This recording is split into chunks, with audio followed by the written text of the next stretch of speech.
She built an empire from nothing, and then, one night, a single impact on wet asphalt took everything that mattered. Not the company, not the money, not the title on the door.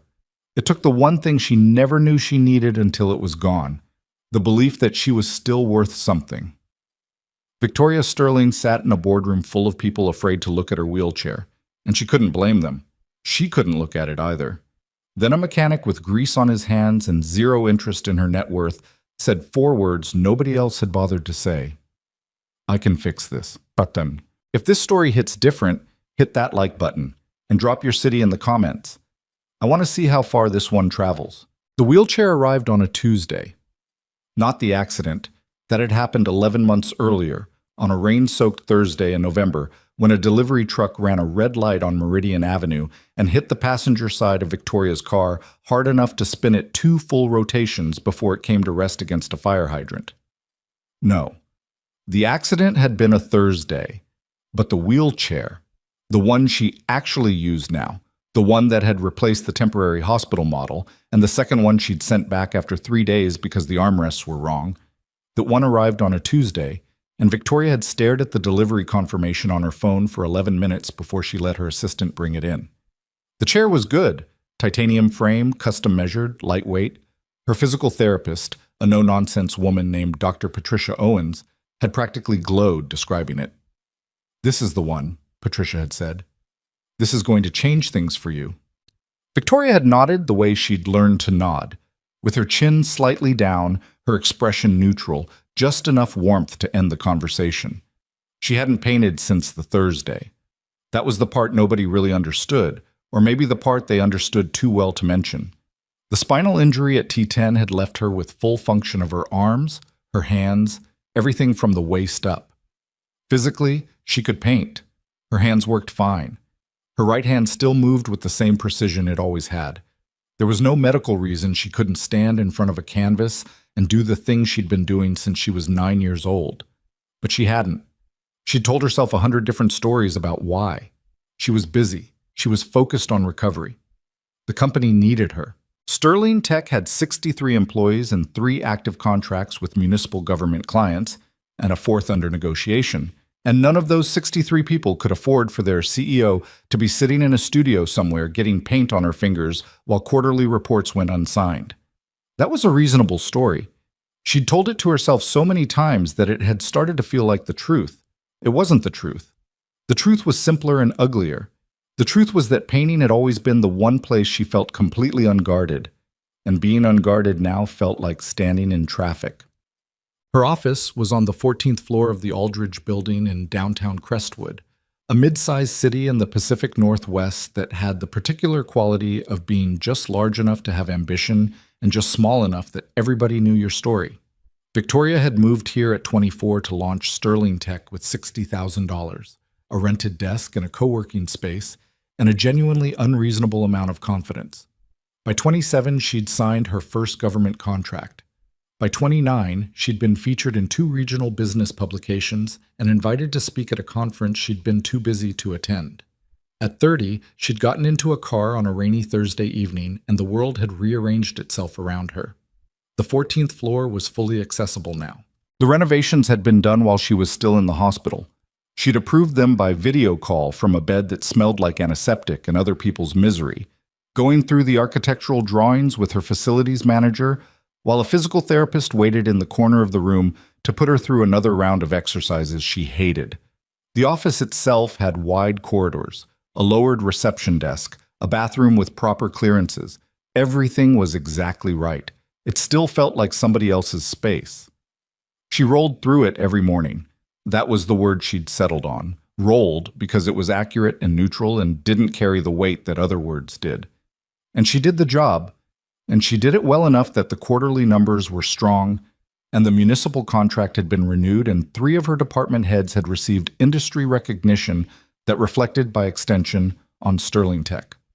The company was fine. Victoria was less fine. The wheelchair issue started the way most problems started, gradually and then all at once. The right rear wheel had been developing a slight wobble for about 3 weeks. She'd noticed it first on the hardwood floor of her apartment. a faint rhythmic irregularity in the way the chair tracked when she was moving quickly. She'd mentioned it to Patricia, who'd suggested contacting the manufacturer. The manufacturer had a 3 to 4 week service window and a process that involved shipping the chair out for evaluation, which meant she'd need to use a loaner during that time. Victoria had ended that call in under 90 seconds.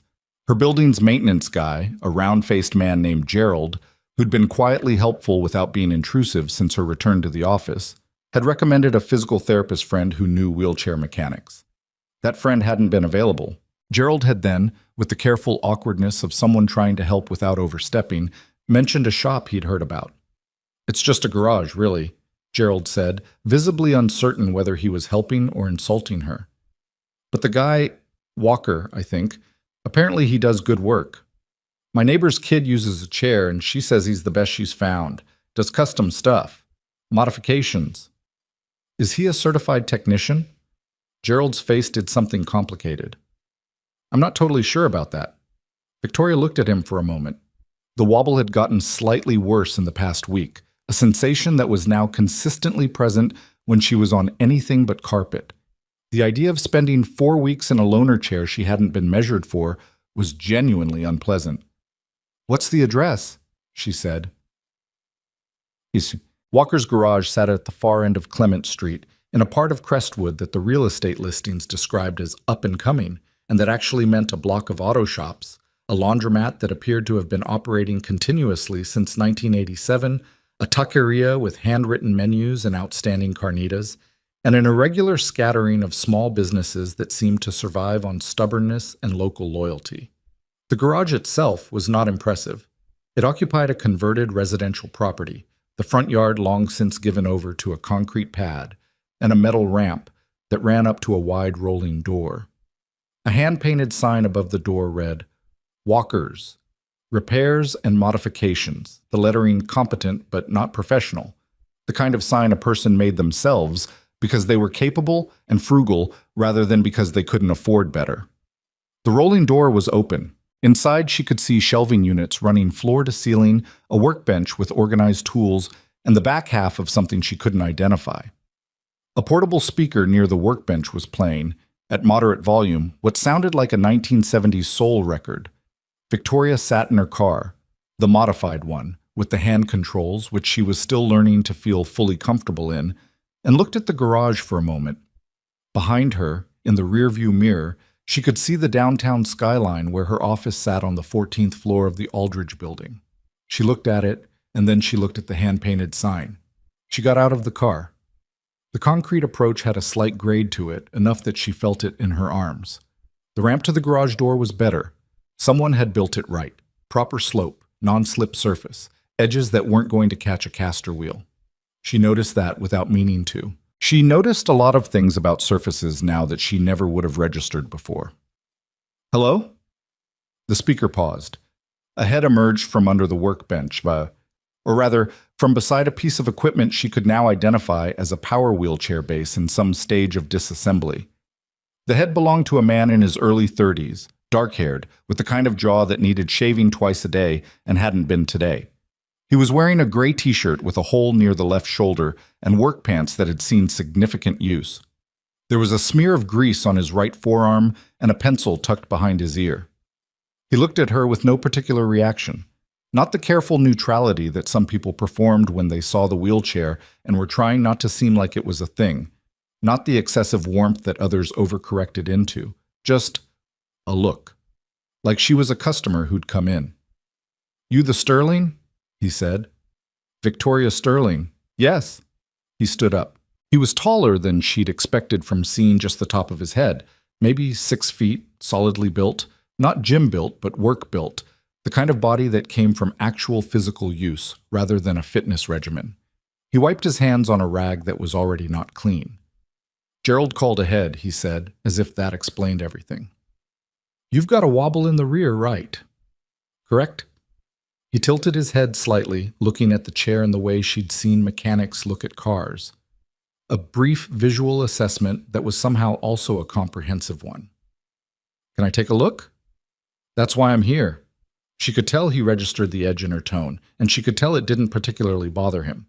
He gestured toward the open space beside the workbench. Come on in. Watch the extension cord on the left. It's not in the best spot. I keep meaning to move it. I've already seen it, she said. He glanced at the floor, then back at her. Yeah, I figured. His name was Ethan Walker, and he'd been running the garage for 4 years. She learned this not from him volunteering information, but from asking direct questions while he examined the wheelchair, because when he worked, he went quiet in a focused way that felt less like rudeness and more like he was actually doing the thing he was supposed to be doing instead of performing the task while talking. She found this both irritating and unexpectedly easy to be around. The wobble was in the bearing housing, he said, crouching beside the rear wheel with a small flashlight. There was also some wear on the caster fork that he wanted to check. He asked her about daily use, distances, surfaces, how much time on tile versus carpet versus outdoor concrete. He asked about the chair's age and whether she'd noticed any change in how it handled turns. He asked these questions the way someone asked them when the answers actually affected their work. How long have you been doing this? Victoria said. Wheelchair repair specifically. About 3 years. Started doing my neighbor's chair. She couldn't get decent service anywhere close, kept having to drive 40 minutes to the city, did enough of those that it made sense to learn properly. He paused. I'm certified. Before you ask. Gerald wasn't sure. Gerald's a good guy, but he loses track of details. Ethan set down the flashlight. The bearing needs to be replaced. I can do the caster fork same day if you want. It's not urgent, but it'll become urgent in about 6 weeks. He named a price. It was significantly lower than what the manufacturer had quoted. Are you using manufacturer parts? Well, they're the best option. For the bearing housing, I use an aftermarket supplier, but better quality, honestly, and I'll show you the specs if you want. I don't do anything I can't explain. Victoria considered this. Fine. How long? Couple hours for today's work. I'd want to see it again in about 2 weeks. Make sure everything's settling right. She looked around the garage. There were, she now noticed, photographs pinned to a corkboard above the workbench. Most of them showed wheelchairs in various states of modification, colored frames, custom attachments, a hand cycle conversion that looked like real engineering work. A few showed people using them, though the photos were positioned so the faces weren't immediately visible, which she thought was deliberate. Sit or wait, Ethan said. What? Do you want to sit here while I work, or would you rather wait somewhere else? There's a chair. He stopped, apparently registering his word choice. A stool near the door, or the taqueria 2 blocks down isn't bad. I'll stay, Victoria said. He nodded once, like that was entirely fine, and went back to work. Well, she wasn't sure afterward how the conversation started. He worked in that focused silence for about 40 minutes, occasionally asking her a technical question about what the wobble had felt like, at what speeds, whether it was present uphill. She answered. At some point, he put the soul record back on, and she recognized it as something she couldn't name but had heard before. A slow track with a horn section that moved through the garage like something physical. What's this? She said. Al Green. Tired of being alone. He glanced up briefly. You know it. I know him. Don't know this one specifically. Ethan said nothing to that, which was fine, and then he said, Gerald mentioned you run Sterling Tech. Yes. Tech company? Software infrastructure, municipal contracts mostly, transit systems, public works management platforms. Not exactly exciting. Sounds complicated. It is. That part I don't mind. He looked at her for a second longer than felt casual. What part do you mind? Victoria wasn't sure why she answered. She was not a person who talked to strangers about the parts she minded.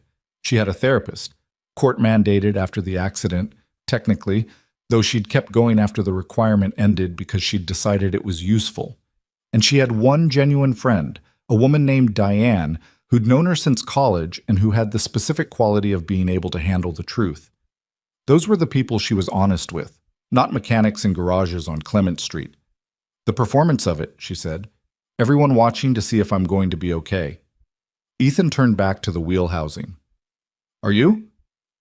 I'm CEO of a company with 63 employees and a $14 million annual revenue. I'm clearly functional. That's not what I asked. She didn't answer that one. He didn't push. He just worked.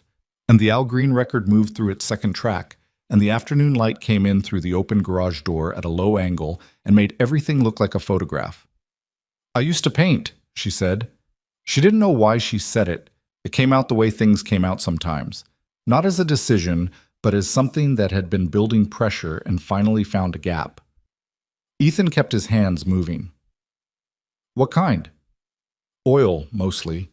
Some watercolor when I was younger. Oil was what I ended up coming back to. Professional? No, I sold work occasionally. Small gallery shows, a few commissions. Nothing that paid. I didn't need it to pay. She paused. I liked it because it was mine. The company... There are 63 people whose livelihoods depend on the company. Painting was the one thing where there were no stakes. But you stopped. It wasn't a question. He'd either inferred it or Gerald had told him more than she'd realized. After the accident, she said. He nodded slowly. He didn't ask why. He didn't offer the expected response about how she should get back to it, how the accident didn't have to define her, how art was healing. She'd gotten all of those, and she was tired of them. What did you give up? She said. Because it seemed like the right question, and because something in the way he moved through this space, careful, competent, slightly contained, suggested that there was a different version of him somewhere that he didn't talk about. Ethan's hand stopped for a moment. Just a moment. Industrial design, he said. Started a program. Didn't finish it. Why not? He set down a tool and picked up another. Had a daughter. Her mother and I... It didn't work out. Maya was 2. He said this without particular inflection, the way people said things that had happened a long time ago and that they'd made their peace with, or at least their arrangement with. Design school's expensive and takes time. This was quicker to make work. Do you regret it? Some days. He said it immediately, which surprised her. Most people hedged that kind of admission. Some days I draw in my sketchbook and it feels like watching someone else's life through a window. Other days it just feels like what happened. Victoria looked at the photographs on the corkboard, the modified wheelchairs. You designed those. The modifications? Yeah. That's design work. He glanced at the corkboard. Something in his face shifted. Not quite dismissal, but close to it. It's practical work. Those aren't the same thing, but they're also not mutually exclusive. He looked at her. It was the first time she felt like he was actually looking at her, rather than at a customer he was being helpful with.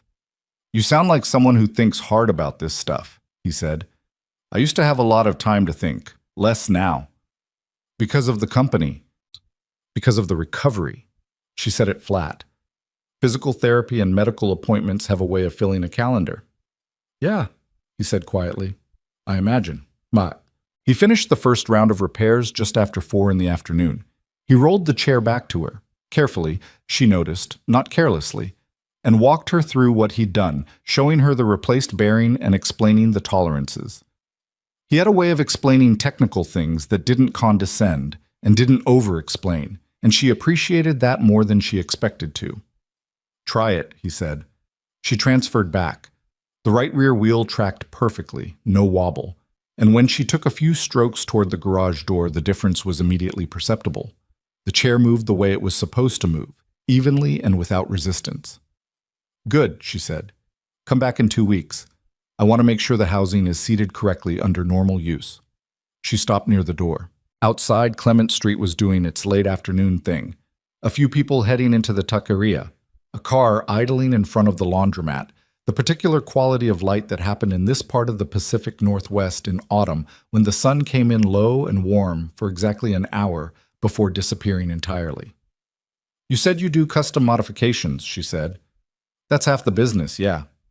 She was quiet for a moment, looking at the photographs on the corkboard. The hand cycle. A chair with a custom side tray at exactly the right height. A frame in a deep blue that was so precisely the right blue she almost said something about it before she stopped herself. I have a canvas bag, she said, for painting supplies. I used to carry it on a shoulder strap, but with the chair there's no good way to... It gets in the way of my right wheel if I hang it on the side. I tried attaching it to the back, but then I can't reach it. Ethan said nothing, but she could see him listening in the way he listened when something was going into his working brain. Is that something you could look at? He tilted his head. What are the dimensions of the bag?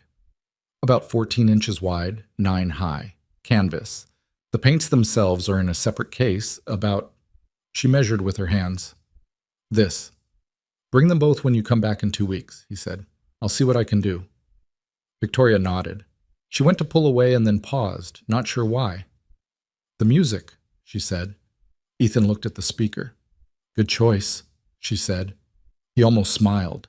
It was brief and slightly lopsided and not particularly polished, and it was the first genuinely unguarded expression she'd seen on anyone's face in what felt like longer than she could calculate.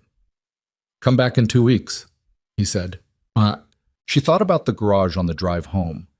She thought about it the way she sometimes thought about paintings, not deliberately, but in the way a thing lodged in her peripheral vision and didn't leave.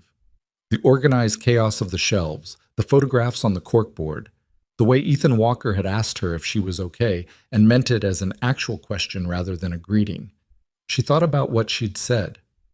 I used to paint, past tense. The way she'd said it as if painting were something that had happened to a previous version of her, someone younger and less complicated, someone who hadn't yet discovered that the world had the capacity to rearrange itself without asking permission. Her apartment was on the 3rd floor of a building on Orchard Street that she'd chosen before the accident for its light and its pre-war ceiling height and its close proximity to the Aldridge building, and that she'd come back to after 2 months of rehabilitation with the sudden acute awareness that the doorways were narrower than they appeared on the floor plan and the bathroom was a careful negotiation every single morning. She'd adapted. She was good at adapting. Adaptation was a core competency. She made herself dinner, real dinner, not takeout, because Patricia had spent 20 minutes last week on the relationship between self-care and recovery outcomes, and Victoria had paid attention even while appearing not to. While the pasta cooked, she stood, sat, at the kitchen window and looked at the city doing its evening thing. In the second bedroom, the one she used as an office, there was a closet. Inside the closet was a canvas bag, and inside the canvas bag were tubes of paint, dried and probably beyond use now, and brushes that needed reconditioning, and a palette she hadn't cleaned properly the last time she'd used it because she'd been running late for something and had planned to clean it when she got back. She hadn't gone back. She didn't open the closet. She went to bed at 10:30 and lay in the dark for a while thinking about a photograph of a wheelchair with a frame painted the exact right shade of blue. The 2 weeks felt longer than 2 weeks. Not because they were empty, they were genuinely full, with back-to-back meetings about the new contract negotiation and a departmental restructure she'd been putting off, and 2 sessions with Patricia that left her tired in the specific way that physical work left her tired, which was different from the way mental work did and not entirely unpleasant. The weeks were full. She thought about the garage anyway. She thought about it specifically when Diane called on a Sunday afternoon and asked, the way Diane asked things, direct, without apology, how she was actually doing. Define actually, Victoria said. You know what I mean. Not CEO doing, human doing. Victoria was on the couch with a book she'd been reading the same paragraph of for the past 20 minutes. I met someone interesting. Interesting like, not like that. A mechanic. He fixes wheelchairs. We talked. She paused. He gave up industrial design to raise his daughter alone. Diane was quiet for a moment. That's a very specific piece of information to volunteer. He mentioned it, and you're mentioning it to me. You asked how I was doing. I didn't ask about the mechanic. I'm explaining how I'm doing, Victoria said. That's part of it. Diane made a sound that meant she was smiling. What's his name? Ethan Walker. He has a garage on Clement Street. Are you going back? He asked me to come back in 2 weeks for a follow-up, and he's going to look at a custom mount for my painting bag. There was a longer silence. Victoria, Diane said, don't. I wasn't going to say anything. You were absolutely going to say something.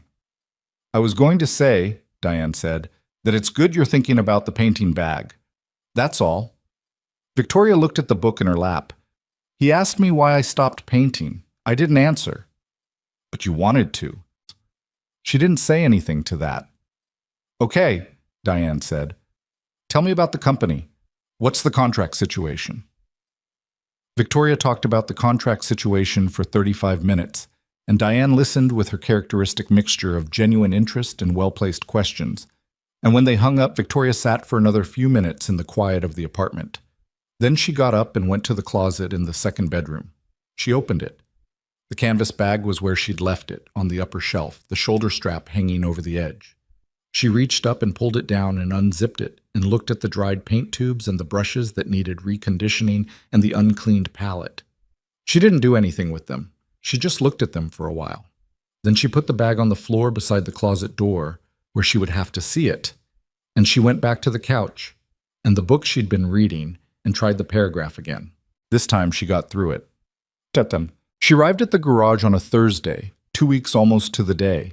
The rolling door was open again. The speaker was playing something different this time, sotto, something quieter, a piano record she didn't recognize. And Ethan was at the workbench, bent over something with a set of calipers. A child was sitting in the corner of the garage on a three-legged stool, doing homework on a clipboard with the focused intensity of someone who had been told to do homework and was doing it, but not happily.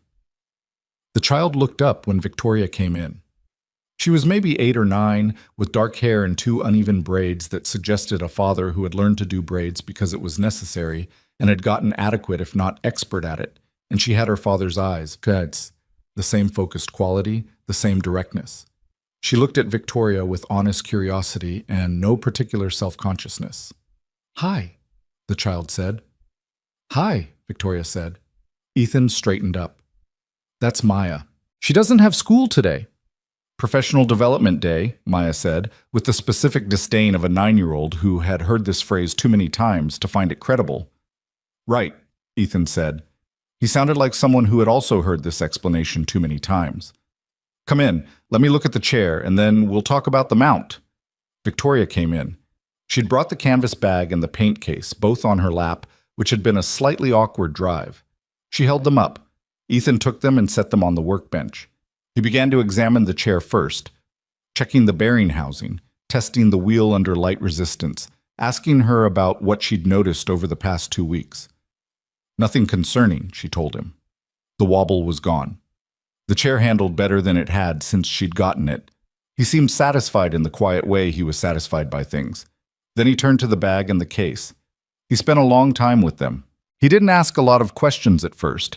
He just looked and held them and moved them around in the space near the chair's side and back. At one point, he got a tape measure. At another point, he found the pencil that had apparently been behind his ear again and made notes on a pad of paper that had seen significant use, his handwriting small and precise. "What's in the case?" Maya said. "Painting supplies?" Victoria said. Maya turned fully around on the stool. "Are you an artist?" "I used to be. Why did you stop?" "Maya," Ethan said, without looking up from the tape measure. "It's a reasonable question," Victoria said. She looked at Maya. "I had an accident. After that, it was hard to get back to it." Maya considered this with the unsentimental pragmatism of children. "But you're bringing your paint stuff here. I'm getting the bag fixed so I can carry it better." "So you are going back to it." Victoria opened her mouth and then closed it. She looked at the bag on the workbench. "Maybe," she said. Maya nodded as if this confirmed a theory she'd already had, and turned back to her homework. Ethan glanced up briefly and said nothing, and went back to measuring. He showed her the sketch at the end of the visit. It was on a fresh page from the notepad, a clean, precise drawing that took her a moment to parse, and then resolved into something that made her look up at him. "It mounts here," he said, pointing to the left armrest bracket. "The angle puts it within reach without interfering with your stroke. The paint case has its own bracket on the back, lower than center of gravity so it won't affect handling. Both can be detached in about 4 seconds. He paused. "I can build it out of the same titanium as the frame or go lighter with aluminum. Aluminum's fine unless you're in rain regularly." She looked at the sketch for a long time. It was a good design, not just functional, actually well conceived, the mounting points chosen with obvious understanding of how wheelchair movement worked and how a right-handed person would reach for something on their left side. The lines on the paper were quick and confident. the kind of sketch that came from someone who understood what they were drawing in 3 dimensions. "You drew this in 20 minutes, she said. "I knew what I was looking for once I had the dimensions." "Ethan," she looked at him, "this is good design work." He did the thing he'd done the last time, that brief almost dismissal, the instinct to minimize. And then he stopped himself. She watched him stop himself. "It gets the job done," he said, but without as much conviction as before. "Come back in 10 days, he said. "I'll have it built." Victoria looked at the sketch again. She was thinking about the closet, the dried paint, the uncleaned palette. "Okay," she said.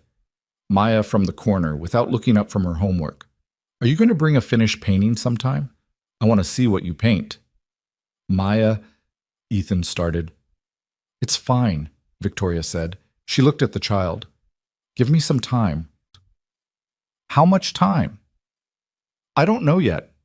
Maya appeared to accept this as a reasonable answer. She turned back to her worksheet.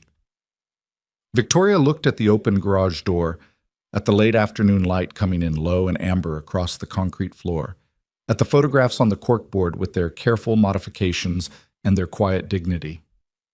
10 days, she said to Ethan. 10 days, he confirmed. She went home. She didn't open the closet. She sat at the kitchen table for a long time. Then she got up, went to the second bedroom, picked up the canvas bag from the floor where she'd left it 2 weeks ago, brought it to the kitchen table, and started sorting through which brushes could be reconditioned and which ones were past saving. It was a small thing. It wasn't painting. She wasn't ready for painting yet. But it was something. Outside, the city moved through its evening the way it always did, indifferent and continuous, and the light over Crestwood changed from amber to blue to dark. And in the kitchen of an apartment on Orchard Street, a woman who hadn't painted in 11 months sat at a table and cleaned a brush with the careful attention of someone who was beginning, very slowly, to remember why it had mattered. The brushes took 3 evenings. Not because there were so many of them. There were 11, a mix of flats and rounds and one large fan brush she'd bought impulsively at an art supply store in Portland 2 years before the accident and used exactly once. But because she kept stopping, she'd get through 2 or 3 working the conditioner into the bristles with the careful, repetitive motion that had always been meditative when she was painting regularly. And then she'd set them down and find herself just sitting there, not thinking about anything in particular, just present in the quiet kitchen with the city outside and the smell of linseed oil conditioner doing something to her that she couldn't quite name. The paint tubes were mostly a loss. Dried and cracked at the necks, the oil separated out into a clear stain on the inside of the canvas bag. She made a list of what needed replacing: titanium white, raw umber, cadmium yellow, the phthalo blue she'd mixed almost everything from. And then she folded the list and put it in her wallet without deciding what she was going to do with it. The palette she soaked overnight in solvent and cleaned the next morning. It came out usable, the old paint lifting in brittle sheets that she collected and threw away. When she was done, it looked the way it had when she first bought it, plain wooden oval, the surface stained faintly with ghost colors she couldn't quite identify anymore. She didn't buy new paints, not yet. She put the cleaned palette and the reconditioned brushes back in the canvas bag and put the bag in the second bedroom, not in the closet this time, but on the desk where she could see it from the door. That felt like enough for now. Ethan had the mount finished in 9 days, which she found out because he sent a text, Gerald had passed along her number, that read, "Done early if you want to come by Thursday instead. No punctuation, no greeting, the kind of message a person sent when they were used to communicating information without decoration." She texted back Thursday works and spent the next day in back-to-back meetings about the municipal contract renewal that ran long in the way that meetings with lawyers always ran long, her head full of indemnification clauses and performance benchmarks, and she found herself in the middle of a discussion about liability language, thinking about a sketch on a notepad. She stopped thinking about it and paid attention to the liability language. She was still good at that, compartmentalizing, focusing, doing the work in front of her. The accident had taken a lot of things, but it hadn't taken that. If anything, it had sharpened it, the way certain losses sharpened rather than dulled, the way knowing the cost of distraction made you less likely to be distracted. Thursday afternoon, she drove to Clement Street. The mount was better than the sketch had suggested, which was saying something because the sketch had been good. The main bracket sat flush against the left armrest without any modification to the chair's existing hardware. He'd engineered it to interface with the existing bolt pattern, which she hadn't expected and which represented either significant forethought or a particular kind of mechanical intuition that made the same thing possible. The bag hung at the angle he'd drawn, close enough to reach easily, far enough from the wheel path that there was no interference. The paint case bracket on the back was lower than she'd anticipated, and when she transferred to the chair and loaded both pieces and took 3 strokes across the garage floor, the balance was essentially unaffected. She stopped, took a longer run toward the door and back, making a tight turn. Ethan was watching from the workbench, not performing patience but actually patient, his arms crossed loosely, a slight tension in the way he held himself that suggested he was actually waiting for her verdict. "The turn radius isn't compromised," she said. "I ran the numbers twice, still wanted to see it live." He paused. "How's the reach?" She unzipped the bag from the writing position and reached in. Perfect angle. She didn't have to lean forward or twist her torso. "Good," she said. "Really good." "Try loading the actual case." She transferred back to her car seat, loaded both items. She'd brought the bag and the empty paint case, and transferred back to the chair. The process of loading was straightforward. The detachment he'd described, 4 seconds, was actually closer to 3. She sat with it for a moment. The last time she'd carried painting supplies anywhere, she'd been walking. She'd had both hands free and a shoulder strap, and she'd been able to set things down and pick them up without thinking about it. This was different, but it was functional in a way that didn't feel like a compromise. It felt like a solution that had been thought about properly rather than slapped together. "You spent a lot of time on this," she said. It was an interesting problem. He said it like he meant it, not like he was being modest. Maya was not in the garage today. School was in session, and without her the space had a different quality. Quieter. More like a workshop and less like a place where life was actively happening in multiple registers simultaneously. "It's good design," Victoria said again. This time he didn't dismiss it. He looked at the mount with an expression she couldn't quite categorize. Not pride, exactly. Something more complicated. "I've been thinking about what you said," he said, "about practical and design not being mutually exclusive." She waited. "I don't know what I'd do with a design program now, realistically. I'm not 22. He picked up a wrench from the bench and turned it over in his hands without purpose. "But I pulled out some old sketches last week, stuff from the program, looked at them. And? Some of it's pretty bad." He set the wrench down. "Some of it isn't." "What did you do with it?" "Put it back in the folder." He paused, but I pulled out a fresh page and drew something that night, just to see. She looked at the photograph corkboard. The modifications, the custom frames, the careful engineering translated into real objects that real people used. "What did you draw?" "A design for a modular attachment system, for manual chairs specifically. Something adaptable across different frame geometries instead of custom-built every time." He seemed to hear himself and stopped. "It's probably not practical." "Is it good?" He considered. "It's interesting." "Those aren't different things either," Victoria said. He looked at her with that look again, the one from the first visit, the real looking. Then he turned away and busied himself with something on the workbench, and the moment passed. Well, she bought new paints that weekend. She didn't make a production of it. She drove to the art supply store on Ferris Street, one she'd used before the accident, a small independent shop run by a man named Howard who'd been selling paint and canvas to Crestwood artists since before she was born. And she went in and bought titanium white and raw umber and cadmium yellow and phthalo blue and a small bottle of linseed oil and 3 tubes of colors she hadn't planned on, but that she picked up and couldn't put back. Quinacridone rose, ivory black, yellow ochre.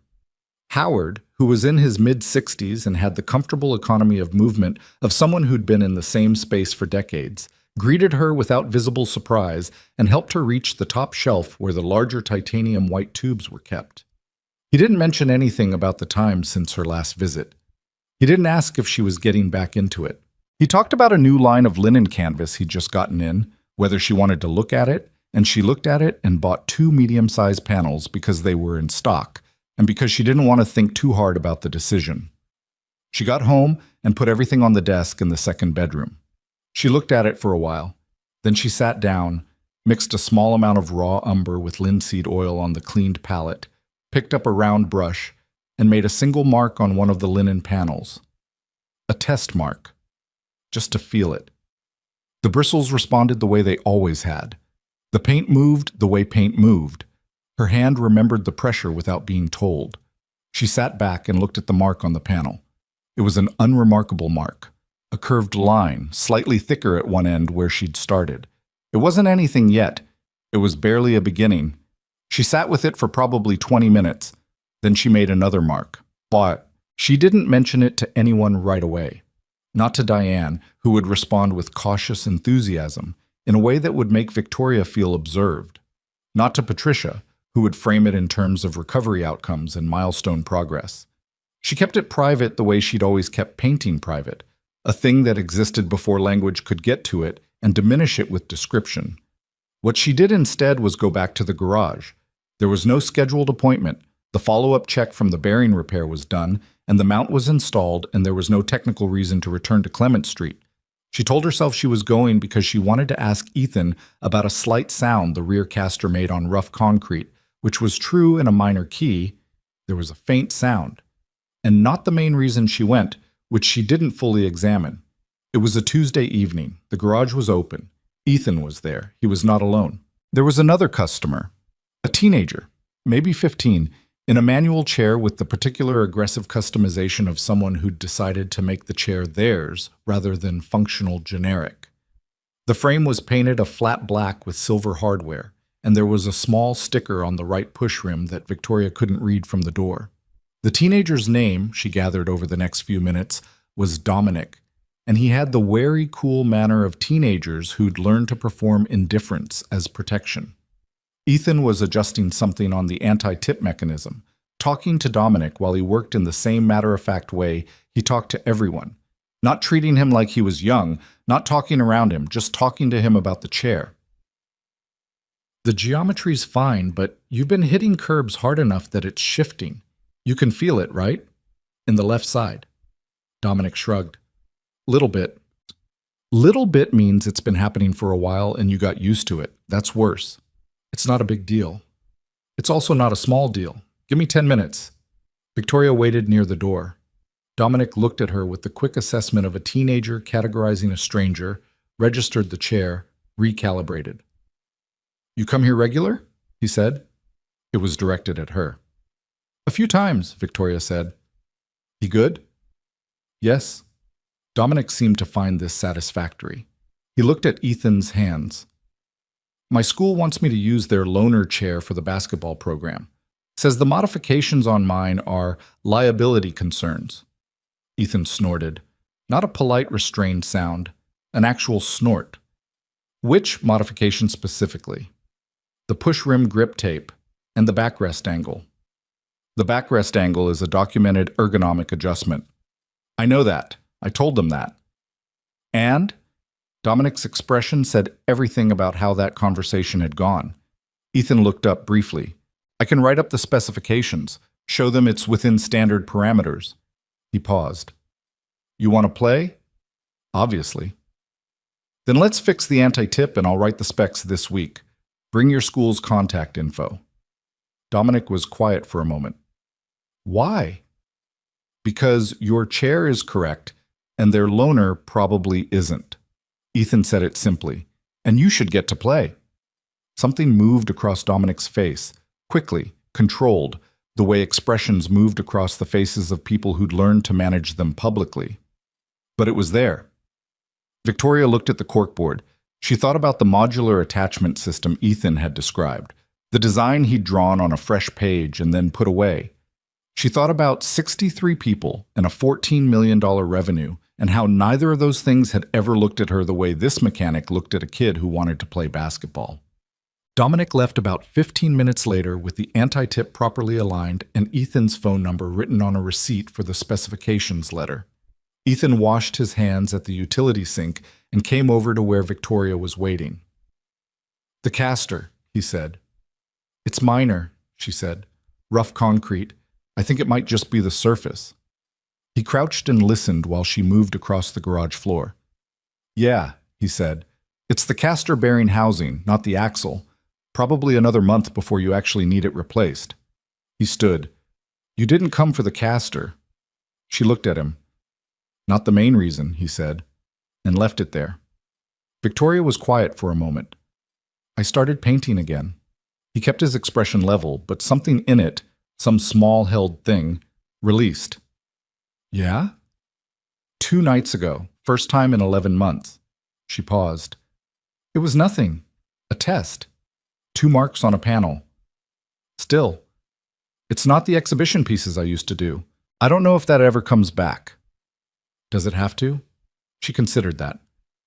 I've been thinking about what you said, about looking at the old sketches. I said some of it was bad. You said some of it wasn't. She looked at him steadily. Have you drawn anything else since the attachment system? He walked to the workbench and pulled a pad of paper from under a parts catalog without making a thing of it. He set it down.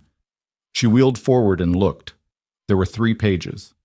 Pencil sketches, quick but precise. The attachment system he'd described, developed further now, with multiple frame geometry variations noted in small, clear lettering. But there were also 2 other drawings on the 3rd page.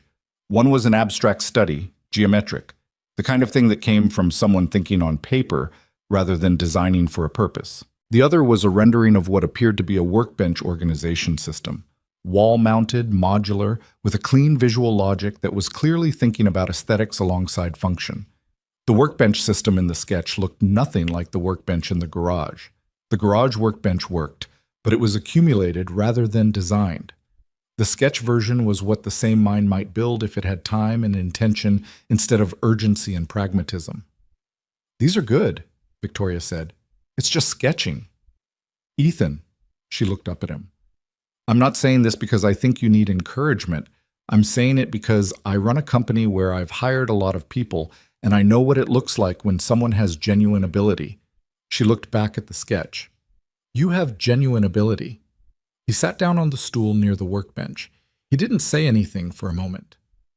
Maya asked me last week why I never show my drawings to anyone, he said. What did you tell her? I said it was just for me. He looked at the pad. She said that was sad. Victoria almost laughed. A real laugh, not the social kind. 9-year-olds. 8. She turned 8 in September. 8-year-olds. She looked at the sketches again. She's not wrong.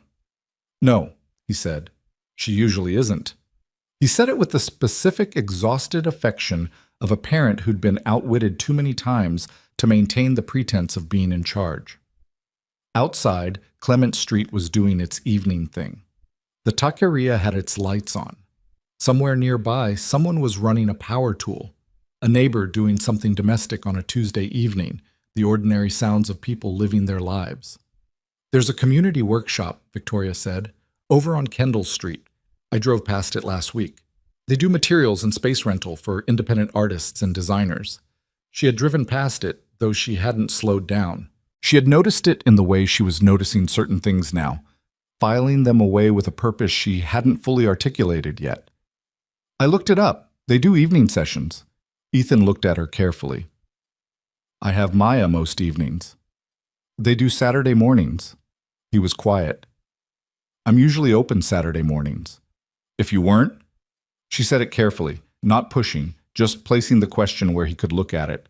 He picked up the pencil that seemed to live behind his ear and turned it over in his fingers. I don't know, he said, and then, I'd probably think about it. That's further than I put it back in the folder, Victoria said. Something moved at the corner of his mouth, not quite the lopsided, almost smile from before. Something closer. How's the painting going? He said. Really? She thought about the linen panel on the desk in the second bedroom, the 2 marks, and then the others that had followed over 2 evenings. A composition building slowly, nothing certain yet, nothing she was sure of. The way her hand had moved with more certainty on the second night than the first. The way she'd stayed in the chair at the desk for an hour and a half without noticing the time. It's terrifying, she said. Yeah? Every mark feels like a test I might fail. She paused. It wasn't like that before. Before it felt not easy exactly, but natural, like the marks wanted to be there. And now? Now I have to argue them onto the canvas. She looked at her hands, which she sometimes still did, checking that they worked, that they were hers. But I'm arguing. That's different from not showing up, Ethan said. That's what I keep telling myself. He stood up from the stool and picked up the sketch pad and set it back under the parts catalog, which was either habit or something else. She thought it was something else. She thought he was still working out whether to let the drawings be visible. She understood that. She understood it specifically. Come by Saturday, he said. Not for the chair. There's nothing wrong with the chair that needs attention this week. He seemed to realize he was rescinding the premise of her visit. I mean, whenever. Maya usually makes me buy groceries on Saturday, so we're out by 11. But after that... I'll bring coffee, Victoria said. I have coffee. You have coffee that you make in a pot on a hot plate that's been on for 4 hours. He paused. How do you know that? She glanced at the hot plate visible on the far end of the workbench, the old coffee pot with its level indicator showing a dark residue. Mechanic's coffee, she said. I've seen it before. For the first time he laughed, a real one, brief and unguarded, and it changed his face completely. It made him look younger and less contained and like someone who had more laughter in him than he let out on a regular basis. Fine, he said. Bring coffee. She went home that night and sat, in the doorway of the second bedroom for a long time, looking at the desk where the linen panel was propped against the wall. In the low light she could barely make out what was there. The emerging composition, the layers she'd built over 2 evenings, the marks she'd argued onto the surface. It wasn't good yet. It might not be good for a while. She was 11 months out from practice, and the hand that remembered technique didn't automatically remember vision, the ability to see what a painting wanted to be rather than just what she was forcing it to be. She went to her laptop instead. She typed into the search bar, Crestwood Regional Art Exhibition Open Call. The first result was a Community Arts Foundation event. Annual juried exhibition, she read. All media, all levels of experience. Submissions due in 6 weeks. She looked at the submission form for a long time. She didn't fill it out. She closed the laptop and went to bed. But she lay awake for a while in the dark, thinking about the submission deadline, thinking about 6 weeks, thinking about a linen panel on a desk and the specific feeling of marks that had to be argued onto a surface, thinking that arguing was not nothing, that arguing was, in fact, the beginning of something. She didn't know what it was yet. She wasn't ready to say. But she lay there in the dark with the city moving quietly outside and felt, for the first time in 11 months, something that was not hope exactly. She was too careful for hope right now, too aware of what it cost when it didn't pay out. But it was close to something. It was in the neighborhood. She turned over, pulled the blanket up, and let the night go quiet around her. 6 weeks was not enough time, and also exactly enough time. Victoria figured this out around week 3, when the first linen panel was finished, and she hated it. Not the productive kind of hate that meant something was almost right and needed pushing. The flat, certain hate of recognizing that she'd painted defensively. The whole composition was technically competent and emotionally inert. The marks she'd argued onto the surface had won the argument and lost the point. She stood the panel against the wall, looked at it for 2 days from various angles and distances and lighting conditions, and then she turned it face in against the wall and started on a second panel. The second one was harder and better. She wasn't sleeping well. This was partly the painting. She'd start an evening session at 8 and surface at midnight, surprised by the time, and partly something she couldn't attribute to a specific cause, a low-grade wakefulness that felt like her nervous system recalibrating to something she hadn't yet identified. She'd had a version of this feeling before, years ago, in the early months of building Sterling Tech, when the company was still a real risk and she was working on forward momentum and insufficient sleep and the particular electric anxiety of not knowing whether the thing she was building would hold. She recognized it now as the feeling of having stakes again. Patricia, at their session in week 4, looked at her with the careful attention of someone trained to read what people didn't say. You seem different. Different how? Less managed. Victoria considered this. I'm painting again. Seriously, not just handling the tools. Patricia was quiet for a moment, and her quiet had the quality of someone choosing not to say the first several things that came to mind. How does it feel? Like I'm failing twice a day and getting back up twice a day. That's a significant change from 4 weeks ago. 4 weeks ago, I wasn't getting up or falling down. I was just holding still. Patricia made a note. Victoria watched her make it and didn't ask what it said. She'd been going to the garage on Saturdays. It had become a thing without being decided as a thing, which was how she preferred arrangements. Organic enough that they didn't carry the weight of commitment, functional enough that they actually happened. She'd bring coffee, real coffee from the shop on Meridian that did proper espresso drinks rather than drip. Ethan would open the garage around 9:30 after dropping Maya at a weekend activity. Swimming lessons, she'd learned, which Maya tolerated rather than enjoyed because she was, in her father's words, extremely competitive and not yet good enough to win, which was its own kind of difficult. The conversations had grown in the way that conversations grew when two people were paying attention and not performing. They talked about the work, both of them. Ethan had started going to the Kendall Street workshop on alternate Saturday mornings when Maya was at her lessons, which he mentioned in a way designed to sound casual and which wasn't. He'd shown her photographs of what he was working on there, the modular attachment system, built now in cardboard and foam board mock-up stage, the geometry working out the way his sketches had suggested it would. It fits 4 different frame types already, he said one Saturday, holding his phone out so she could see the photos. Aluminum, steel, titanium, carbon fiber, with 1 design adjustment each, not a complete rebuild. Have you shown it to anyone? You. Besides me. No. He pocketed the phone. It's not ready. What's your benchmark for ready? I'll know it when I get there. She understood that. She was also not sure she believed it for him or for herself. There was a version of not ready that meant the work genuinely needed more development, and there was a version that meant you were afraid of what happened after you showed it to someone and they told you the truth. Both versions were real. They were also not always easy to tell, apart from the inside. The exhibition submission deadline is in 8 days, she said. Ethan looked at her. You're submitting? I'm thinking about it. That's different from 2 weeks ago. 2 weeks ago, I hadn't finished a second panel. She'd finished it 3 days earlier. It was good. She was reasonably sure it was good in an honest way, not in the way she'd once reassured herself that the defensive first panel was fine. The second panel had something in it, a tension between the color fields, a sense of weight in the composition, that felt like actual intention rather than careful execution. I'd need a third to have enough to enter.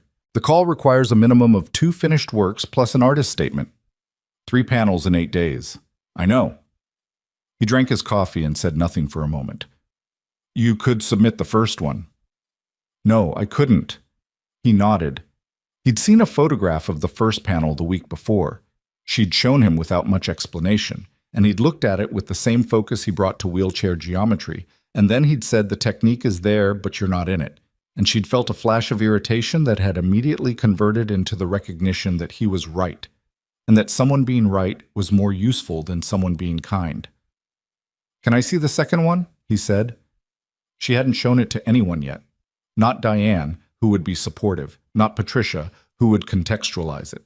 She'd been keeping it private in the specific way she kept things private when she wasn't sure they could survive the exposure yet. She looked at Ethan, at the garage around him, the organized shelves, the photographs on the corkboard, the cardboard mock-up of his attachment system sitting on the corner of the workbench where she could see its clean geometric logic from across the room. She got out her phone and showed him. He took the phone and looked at it for a long time. Not the polite duration of looking, the real duration, the kind where the person was actually moving through the image. He tilted the screen slightly, the way you tilted a painting to see how the light read. The lower left, he said. The dark passage. That's where it's coming from. She knew what he meant without him explaining it. The dark passage in the lower left quadrant was where she'd stopped being careful and started being honest, and everything else in the composition was in dialogue with that choice. Yeah, she said. The third panel should start there. He handed the phone back. Not literally, but from that same place. She looked at the image on her screen. 8 days. You're fast when you're not being careful, he said. It was not a criticism. You told me that. You said before the accident you'd sometimes work for 6 hours straight without looking up. That was before. Your hands still work the same way. My hands aren't the problem. I know that, he said, and his voice had a gentleness in it that wasn't soft. It was the gentleness of precision, of saying exactly what was meant. You're the problem. The part of you that's still waiting for permission. She looked at him. You don't need it, he said. You didn't need it before. Before was different. Was it? He picked up his coffee cup. From where I'm standing, you were always the person who built a company on $60,000 and unreasonable confidence. That person is still in there. She's just been quiet for a while. Victoria was silent for a moment. Outside, a car passed on Clement Street. The morning light was doing its low-angle thing through the garage door, the same quality she'd noticed on the first visit, the kind that made everything look like it was being seen for the first time. I hate when you do that, she said. Do what? Say the thing that's actually true. He almost smiled. You do the same thing. I know, it's annoying. This time he did smile. The lopsided one, brief, real. He stood up from the workbench stool and went back to the wheelchair he'd been working on before she arrived, a pediatric chair that needed a complete bearing overhaul, and Victoria sat with her coffee and thought about a third panel and the feeling of starting from the place in the lower left where she'd stopped being careful. She drove home that afternoon and started it the same evening. The third panel nearly broke her on day 3. She'd been working from the right place. She could feel that. The same way she could feel when a business decision was rooted in real analysis versus wishful thinking. The composition had a rawness she hadn't been able to achieve on the first panel and was building on from the second. But on day 3, she made a color decision in the upper register that threw the whole thing off balance. A cadmium passage that was wrong in a way she couldn't immediately diagnose. And she put the brush down and sat back and looked at it for 40 minutes without touching it. The city outside was doing its Wednesday evening thing. Her phone had 2 unread texts from department heads, one from Diane asking if she was alive, and a meeting reminder for the next morning's contract review. She looked at all of it and looked back at the painting. The cadmium was too loud, not wrong in its temperature, wrong in its weight. It was pulling focus in the upper quadrant in a way that broke the diagonal conversation the composition was trying to have. She'd have to glaze over it, cool it down, let the underpainting reassert itself. She could fix it. She knew she could fix it. But knowing and doing were separated right now by the specific exhaustion of caring deeply about something that might still fail, and she sat there in that gap for a while. Her phone lit up. Not a text. A call. Ethan's name on the screen, which surprised her because they'd communicated mostly by occasional text and in person on Saturdays. She picked up. You're working, he said. Not a question. I was. I made a mistake. I'm sitting with it. Bad mistake or fixable mistake? Fixable, she paused. Probably. Probably fixable is fine. There was background noise on his end. The clink of dishes, which meant he was in the kitchen, which meant Maya was around somewhere. I'm calling because Maya wants to know if you're submitting. Maya wants to know? She asked me today at dinner if the painting lady was putting her work in the show downtown. Apparently someone at her school mentioned it, and she connected the dots. Victoria looked at the painting, the loud cadmium passage in the upper register, the composition that was fighting itself at the moment and might resolve or might not, the 5 days left before the submission deadline. Tell her I'm working on it, Victoria said. That's a yes? That's a working on it. A brief pause, then quieter, probably away from Maya. For what it's worth, I think you should. Why? Because you've been painting for 3 weeks and you're already talking about the work the way serious people talk about work. That's not nothing. She thought about the second panel, the lower left quadrant where she'd stopped being careful. I'm scared, she said. It came out simply, without the self-consciousness she'd have expected. Yeah, he said. Me too, actually. She waited. I sent the concept drawings for the attachment system to a disability design publication, online journal. Just the concept stage, not the mock-up. He said it in the even tone he used when something was actually not even. When? This afternoon. Maya was at swimming. I did it before I could talk myself out of it. A pause. I haven't told anyone else.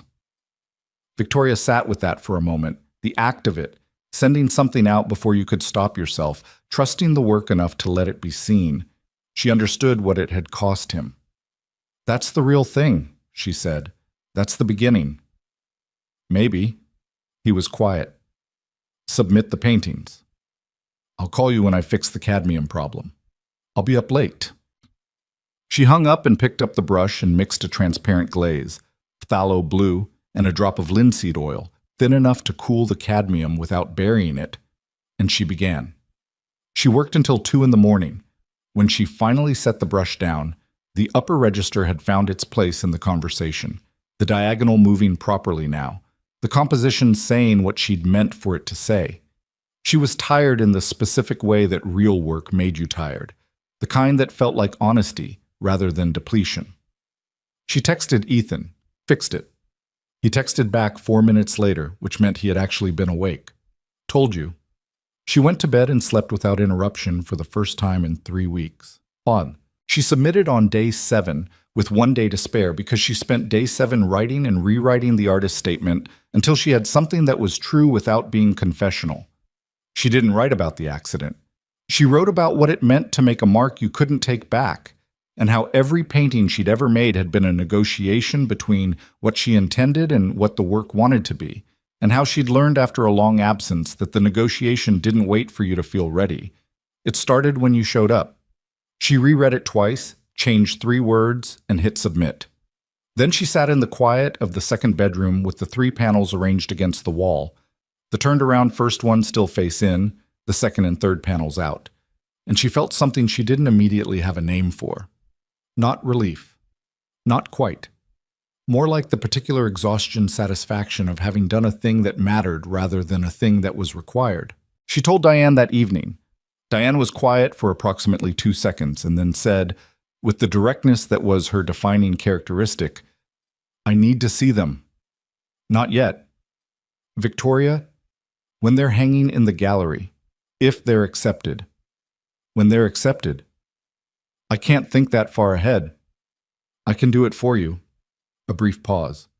Who else knows? Ethan. His daughter Maya, apparently. The mechanic.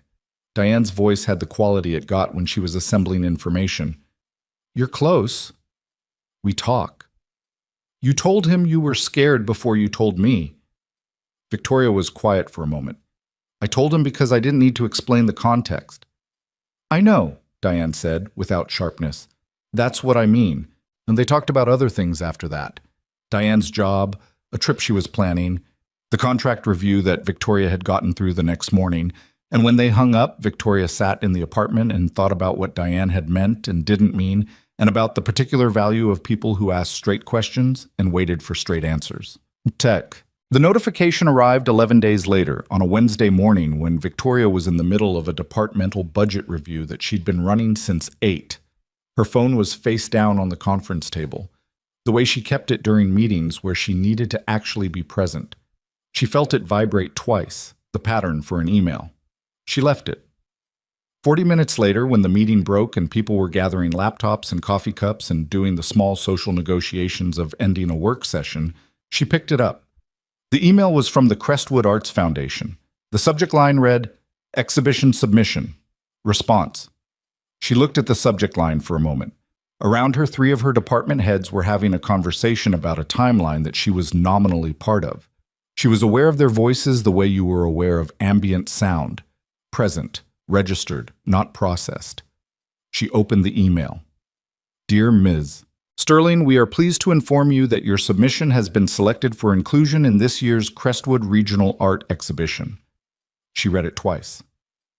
Then she set the phone face down again and said to the 3 department heads who were discussing a timeline she'd signed off on 6 weeks ago, the completion date needs to move up by 2 weeks. We have the capacity and the client will appreciate it. Let's talk through the implications this afternoon. The department heads looked at her with the slight recalibration of people receiving information they hadn't expected. She was careful not to show anything on her face, not because she was suppressing it, because it was hers for now, and she wanted to keep it that way for a little while. She texted Ethan from the hallway while she was walking back to her office. They accepted the work. He texted back before she reached her door. I know. She stopped walking, typed, How do you know? His response, Because it's good. I've seen it. She stood in the hallway of the 14th floor of the Aldridge building and looked at her phone. Through the window at the end of the corridor, she could see the city below. Crestwood doing its midday thing, the streets moving, the unremarkable ordinary continuity of a city that didn't know or care that something small and significant had just happened in its arts calendar. She typed, The Journal. Heard back yet? 3 minutes passed, then, this morning. They want to feature the concept. Asked if I have a working prototype. She read this twice. Then she typed, Do you? His response, The cardboard mock-up isn't a prototype. Give it a month, she typed back. She put her phone in her pocket and walked back to her office and spent the next 6 hours doing the work that 63 people and a $14 million revenue required of her. She did it well. She'd always been able to do it well. But for the first time in 11 months, the doing it well didn't feel like the whole story. The night before the exhibition opening, she went to the gallery. It was a standard early access for participating artists, an hour to see the hung work before the public opening the next day, a practical chance to confirm nothing had been damaged in installation. Victoria had been told her pieces were in the East Room, toward the far wall. The gallery was the Crestwood Arts Foundation building on Whitmore Street. Not large, not prestigious in any national sense, a regional institution with good light and decent wall space, and a reputation for giving emerging artists a real showing rather than a token one. She'd been in the building once before the accident, for a member event she'd attended, and mostly spent thinking about a contract proposal. The East Room was a medium-sized gallery space with white walls and good overhead lighting and the faint institutional smell of climate-controlled air and floor wax. Her 2 panels, the second and third, the ones that were actually finished, were hung side by side near the far wall, framed simply, the frames chosen from the gallery's standard options because she'd never needed to buy frames for anything that would hang publicly and hadn't known where to start. She crossed the room and stopped in front of them. She hadn't seen them in the 3 weeks since submission. She'd moved them to a storage facility rather than keep living with them, a decision she'd made partly to protect them and partly because she'd needed to stop looking at them in order to see them clearly later. They looked different on the wall than they'd looked in the second bedroom. The East Room light was better than what she had at home, more even, properly angled. And at this distance and in this context, they read as a pair in a way she hadn't planned, but that seemed now intentional. The lower left dark passage in the second panel rhymed with something in the upper right of the third that she hadn't noticed was a rhyme when she was working. She stayed in front of them for a while.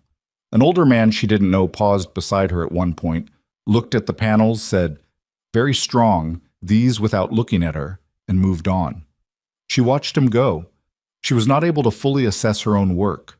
She knew this, had always known it, too close, too embedded in the history of what each mark had cost to see it the way a stranger saw it. But standing here, at this distance, in this light, with this person's unremarkable, genuine response still in the air, she thought, okay, not good. She wasn't ready to say good about her own work, not yet, maybe not ever without ambivalence. But okay in the sense of, this is real. This is actually here. I made it, and it exists, and it is not nothing. She texted Ethan a photograph of the hanging. He called instead of texting back. Those frames are wrong, he said by way of hello. I know. The second panel especially. It needs something thinner. The frame's competing. I'll know for next time. A pause on her end. There's going to be a next time. He was quiet for a moment. Yeah, he said. I know. She could hear something in the background saying, Maya's voice, the specific pitch of a child who was trying to argue past a reasonable boundary and not succeeding. Ethan said something away from the phone that she couldn't make out, and Maya's voice receded. She wants to come tomorrow, Ethan said, to the opening. Victoria looked at her panels on the wall. Bring her.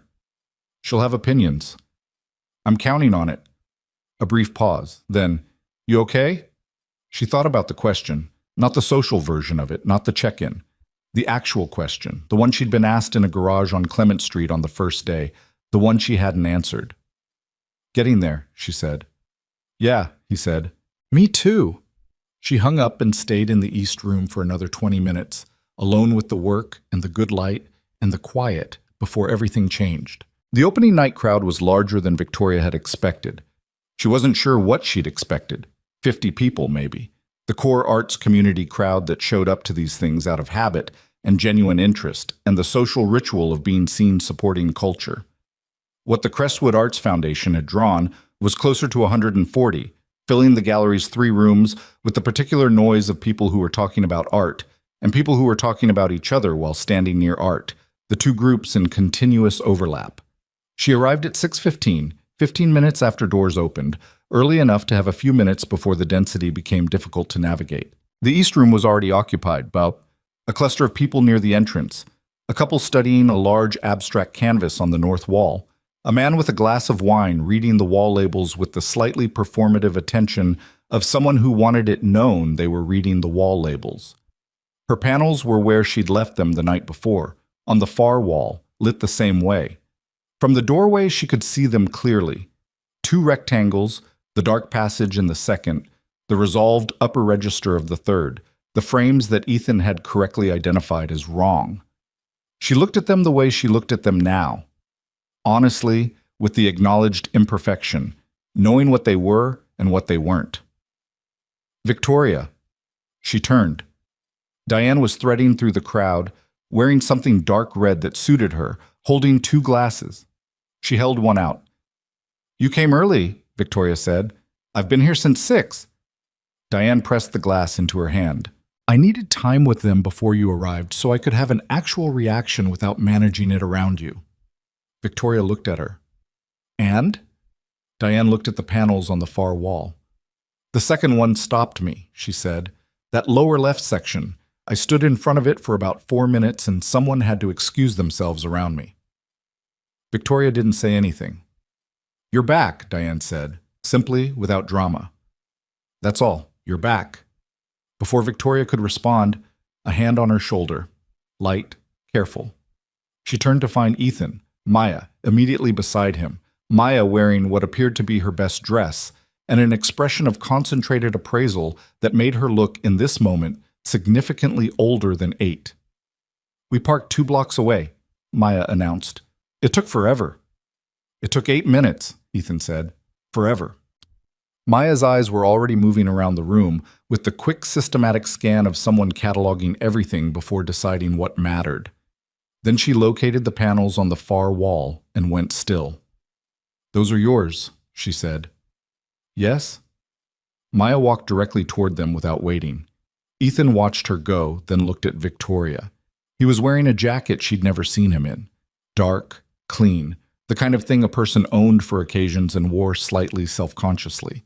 He looked like himself, but formally, the same way a place looks like itself when it's been cleaned up for company. The frames are still wrong, he said, still noted. The paintings aren't wrong. He said it without looking at her, watching Maya position herself in front of the second panel with her arms crossed and her head slightly tilted. I wanted to tell you that separately from everything else. Victoria looked at her own work on the wall. Thank you. Not a compliment, an observation. I know the difference, she said. That's why I'm thanking you. Diane had materialized at Ethan's other side and was watching Maya with undisguised delight. Is that her? That's Maya, Victoria said. She's 8? 8, Ethan confirmed. She's going to say something worth remembering, Diane said. They watched Maya stand in front of the panels for a long moment. Then she turned and walked back to them with the purposeful stride of someone delivering a verdict. The sad one is better, Maya said. Which one do you think is the sad one? Victoria said. Maya pointed without hesitation to the second panel, the one with the dark lower left passage, the one where Victoria had stopped being careful. That one. But it doesn't make me feel sad. It makes me feel like the sad part is over. She paused, working something out. Like when you're done crying and you feel empty but okay. The small group was quiet for a moment. "Yeah," Victoria said, and her voice was steadier than she felt. "That's exactly what it is." Maya seemed satisfied. She turned to her father.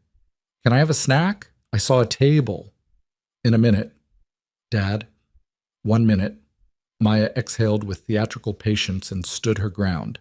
Ethan looked at Victoria. Something moved between them. A recognition. The particular kind that didn't need words because the words would have been less precise than the silence. "Go," Victoria said. "She's been patient." "She really hasn't," Ethan said. But he went. The announcement came at 8:45. By then, the East Room had thickened with people, and Victoria had spoken to 7 strangers about her work. The longest conversation with a woman named Carolyn, who ran a small design firm, and who asked specific, intelligent questions about process rather than meaning, which Victoria found easier to answer and more revealing, and had relocated twice to keep clear sightlines and good maneuver room.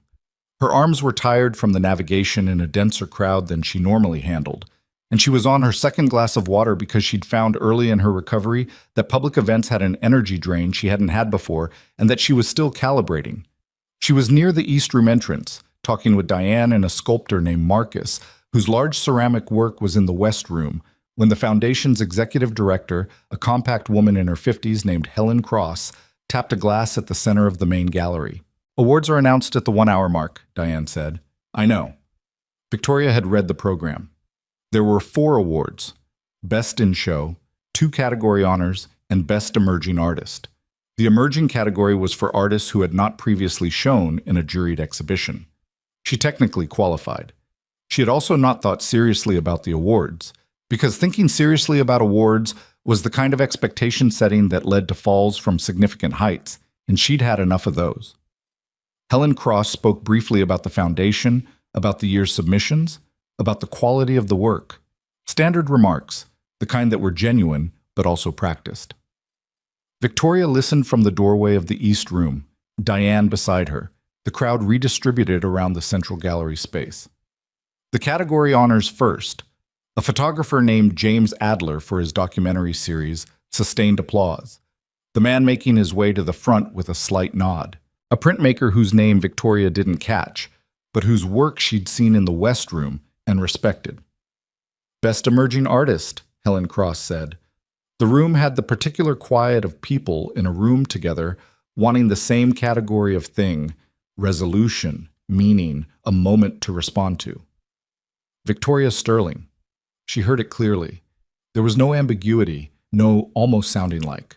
Her name, in the Whitmore Street Gallery, in front of 140 people. Diane made a sharp, small sound beside her and grabbed her arm, which was not a thing Diane did casually. Victoria didn't move for a second. The room had rearranged itself into a function of applause and turned faces and the particular focused attention of a crowd given a direction to look. People near the East Room entrance shifted, creating a path. She looked across the room. Ethan was standing near the far wall with Maya beside him, and when their eyes met, he did something she hadn't seen him do before. He put his hand over his mouth briefly, like he was containing something, and then lowered it. Maya was already clapping with the uncomplicated enthusiasm of someone who had decided weeks ago that this outcome was the obvious one. Victoria moved toward the front. The navigation was not graceful. The crowd had opened up, but not entirely, and she had to ask twice for clearance, and there was a moment near the center where someone stepped back without looking, and she had to stop short. None of this was catastrophic. It was just real, the way things were real, and she moved through it with the competence she'd spent 11 months building. Helen Cross was at the front with an envelope and a small award, an abstract sculptural piece she could see, the kind of thing that would live on a shelf. She handed it to Victoria and leaned forward to say something that was clearly meant to be private under the applause. "The judges specifically noted the second piece," Helen said, "the lower left quadrant. They said it was one of the most honestly expressed passages of the entire show." Victoria held the sculptural award in both hands and looked at it for a moment. It was heavier than it appeared. This was the kind of detail she would remember later, the specific weight of it. She looked up at the crowd, at Diane, whose expression was the controlled version of everything she was feeling. At Ethan, who was watching with the steady attention he brought to things that mattered. At Maya, who had stopped clapping and was now just beaming in the uncomplicated way of someone for whom the outcome had never been in doubt. She didn't give a speech. Helen hadn't indicated one was expected, and even if it had been, she wasn't sure she had the words right now. Not the right words, the ones that were actually true rather than appropriate. She said thank you. She said she was glad the work was here, and she moved back. The rest of the evening moved differently after that. Not easier. She was tired by 9 and the crowd had not decreased, but with a quality she recognized from certain moments in the early days of Sterling Tech, when something was confirmed that she'd been working from intuition alone, and the confirmation didn't change the work, but changed the ground it stood on. A small but real shift in the quality of solid. Diane stayed close in the unobtrusive way she'd always managed, present without being a buffer, available without hovering. At one point she touched Victoria's shoulder and said quietly, "I'm going to get another drink and pretend I'm not crying," and walked away, which was the most Diane thing she'd ever said.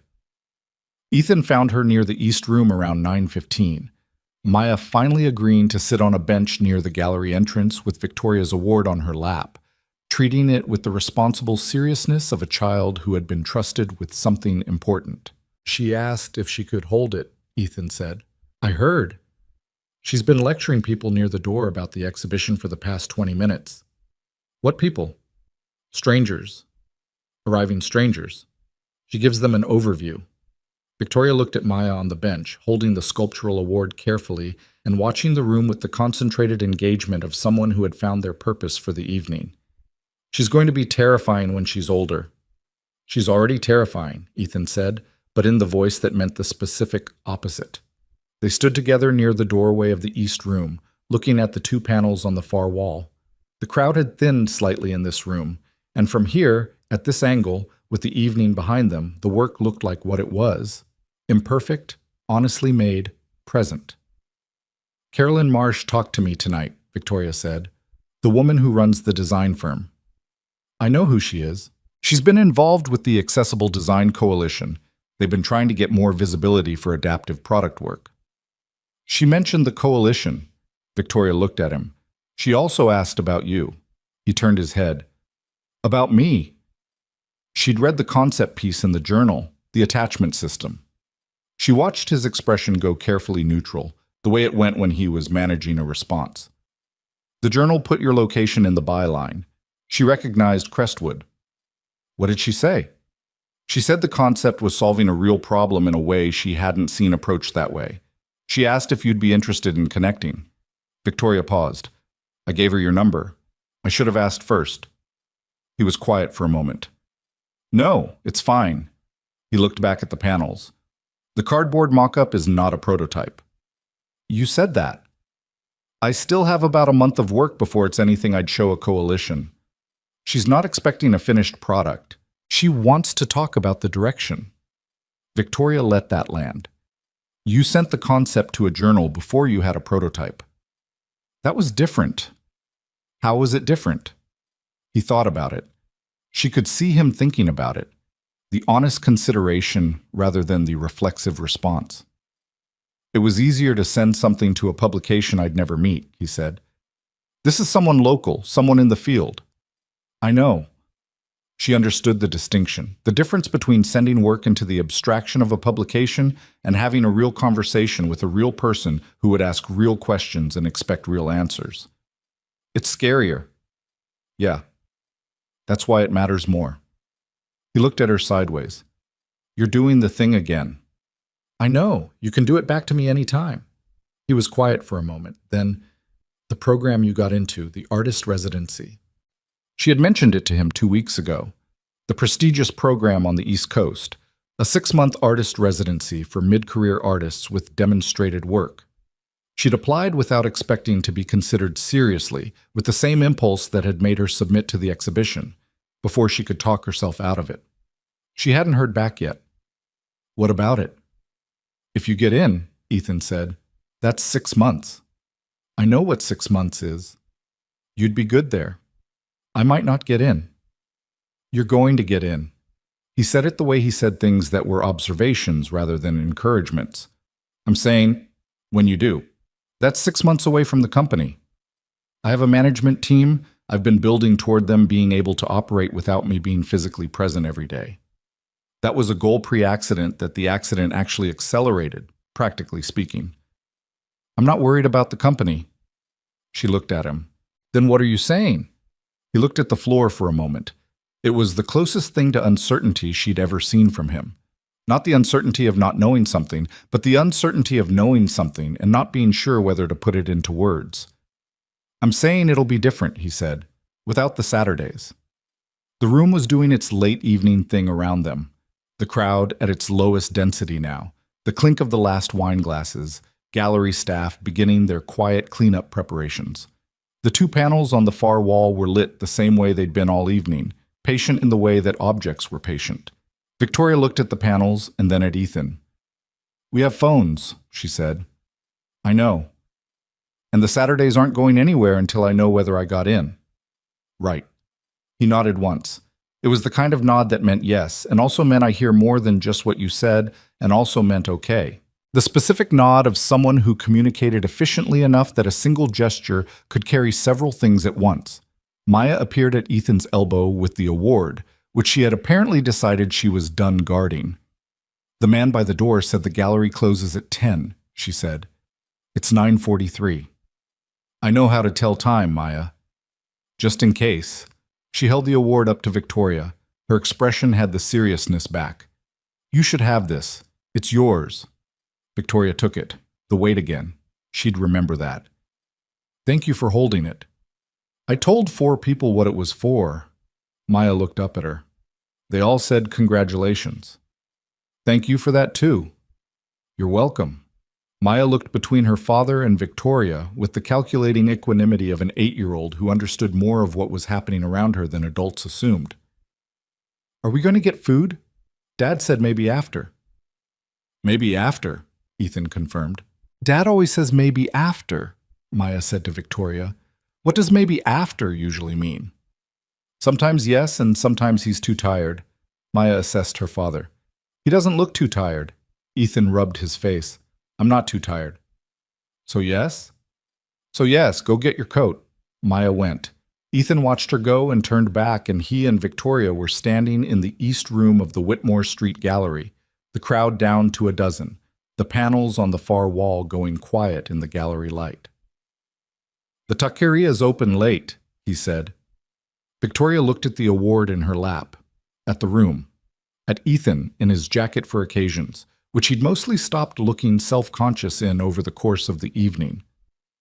I know a better place, she said, on Meridian, open until midnight. The one with the espresso. They do food too. He looked at her for a moment. Maya might interrogate you about the paintings the whole time. I know. She'll have questions about every decision you made. She's 8. She'll move on to something else after the first 5 minutes. You'd be surprised. But he said it like this was not actually a warning. Maya came back with her coat and stopped beside them, looking between the two of them with the brisk efficiency of someone who had been patient long enough. Ready? Ready, Victoria said. The 3 of them moved toward the gallery exit, through the last of the evening crowd, past the long-viewed paintings and the cleaned-up wine table and the gallery staff beginning to dim the non-essential lights. Victoria went first through the wide door, out into the Crestwood evening. Cool air, the street quiet in the way streets were quiet at 10 on a weeknight, the city doing its nighttime thing at low volume. She stopped on the sidewalk and tilted her head back slightly. The sky over Crestwood had the particular quality of a city sky in autumn. Not full dark, not fully lit, a deep blue that held everything without being anything specific. Ethan came out behind her with Maya. They stood on the sidewalk and he looked up at the same sky, following whatever she was looking at. Nice night, he said. Yeah. Maya, already thinking about food, was looking up the street for the car. Ethan was looking at the sky. Victoria was looking at the award in her lap and thinking about the East Coast and 6 months and the second panel and the lower left passage where she'd stopped being careful and what that had cost and what it had returned. She thought about a garage on Clement Street with its hand-painted sign and its corkboard photographs and a bearing housing that wobbled and a conversation that had started because a wheel wasn't tracking right. She thought about the specific weight of the object in her hands and how she would remember it. The weight, and the light, and the sidewalk, and the unhurried sound of a man and his daughter walking beside her into the kind of ordinary evening that was, against all prior evidence, actually okay. The residency letter arrived 6 weeks later on a Tuesday morning in her work email at 8:47. She was at her desk on the 14th floor, 2 minutes before the morning's first meeting, her coffee going cold the way it always did before 9. She read the letter twice, which took 40 seconds, and then she sat for a moment and looked at the downtown Crestwood skyline through the window. The Aldridge building, in which she sat, was visible in its own reflection on the glass of the adjacent building, which always gave her the slight vertigo of seeing herself from the outside. She picked up her phone and called Ethan. He picked up on the third ring, the sound of the garage behind him, something mechanical, a radio at low volume. "The residency," she said. A pause of 2 seconds. "When do you leave?" he said. She looked at the letter. "January 15th. 2 months. 2 months." Another pause. Longer. She heard him set something down on the workbench, a tool, by the sound of it, placed with the deliberate care of someone giving their attention to the call. "Carolyn Marsh wants to meet next week," he said, "about the prototype." "Did you call her?" "Yesterday?" She let the silence have a moment. Outside, the Crestwood skyline did what it always did. Continued, indifferent, and familiar. "Good," she said. "You should come," he said. "To the meeting, if you want." "It's your meeting." "I know. I'm saying if you want to come." She looked at the residency letter on her screen, at the city in the window, at the award from the Whitmore Street Gallery sitting on the corner of her desk, where she'd put it the morning after the opening and where it had remained. A small, dense weight that she was aware of without looking at directly. "Send me the time," she said. "Okay. And Ethan?" "Yeah." She wasn't sure what she was going to say. She sat with the not sureness for a moment, which was not a thing she usually allowed herself, the open air of an unfinished sentence. "Nothing," she said. "I'll see you Saturday." "Saturday," he said. She hung up and put the phone face down on the desk and looked at the residency letter for another moment. Then she opened her calendar and started working through what needed to happen in the next 2 months. The handoffs, the management structure, the contracts that needed to be buttoned up before January 15th. She was good at this. She'd always been good at making things work. Outside the window, Crestwood moved through its Tuesday morning the way it moved through everything. Without ceremony, without noticing, doing what it did. She drank her cold coffee and started building toward January. The 2 months before January 15th moved the way time moved when you had too much to do and too much to think about. Fast on the surface, slow underneath. Victoria managed the handoffs the way she managed everything, systematically, without sentimentality, with the particular efficiency of someone who had built the systems she was now stepping away from and knew exactly where each load-bearing wall was. Her operations director, a meticulous man named Garrett, who had been with Sterling Tech for 3 years, and who she had spent the last 18 months quietly and deliberately preparing for exactly this kind of expanded responsibility, took on the day-to-day with the composed confidence of someone who had been ready for longer than either of them had officially acknowledged. Her department heads had their directives. Her legal team had the contract frameworks. Her board had been briefed and had responded with the measured enthusiasm of people who had watched her navigate a recovery year and had concluded, probably correctly, that she was more dangerous with perspective than without it. The company would be fine. She knew this with the same certainty she knew the second panel was good. Not hope, not reassurance, but actual knowledge built from actual evidence. What was harder to manage was the rest of it. She painted in the 2 months before she left. Every weekend and most evenings when the workday didn't run past 9, which it did more often than it should have. She painted with the specific urgency of someone who had discovered they were capable of it again, and was not yet convinced the capability would survive a change of context. She finished 4 more panels, 2 of which were good in the honest way, one of which was overworked and saved only partially, one of which she abandoned at the underpainting stage and turned face in against the wall where it would stay. She did not feel bad about the abandoned one. Abandonment was information. She'd learned that this year. She went to the Clement Street garage on Saturdays. This did not change until the Saturday before she left, which was the last one, and even then it didn't change in the way that endings changed.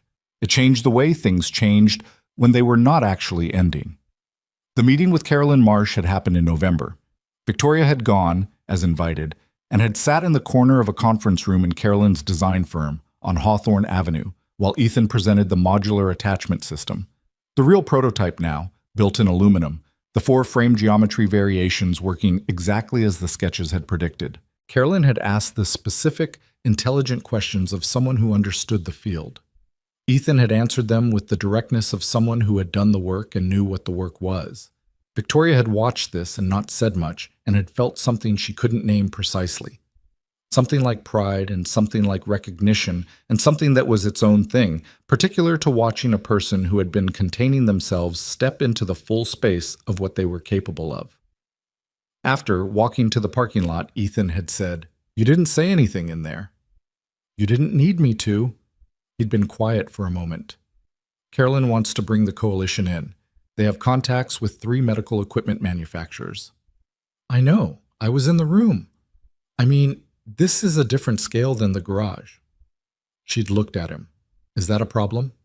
He'd considered it honestly, the way he considered things. "I don't know yet. I have to think about what it means for the day-to-day, for Maya's schedule, for what the garage is.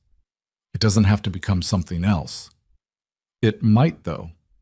He'd looked at the sky and the way he looked at things when he was working something out. "I'm not sure that's bad. I'm just not sure yet."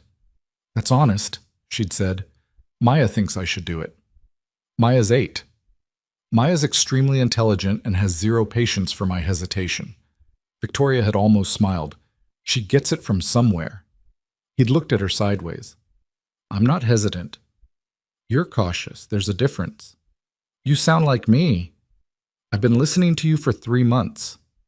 He'd shaken his head slightly, and they'd parted in the parking lot, and she'd driven home with the particular feeling of something that was in motion and could not be stopped without a different kind of cost than the cost of letting it move.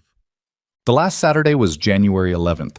She arrived at 10, with coffee, the way she always arrived. The garage door was open. Ethan was at the workbench. The speaker was playing the same Al Green record from the first visit. She wasn't sure if this was deliberate or if it was just what came on, and she didn't ask because either way it was the right thing. Maya was on the 3-legged stool in the corner. This too, like the early visits. She had a library book open on her knees, but she put it down when Victoria came in, with the instinct of someone who had decided this visit was more important than the book. 4 days, Maya said. 4 days. Victoria confirmed. "Do you know where you're staying?" "An apartment near the residency campus. Small, good light."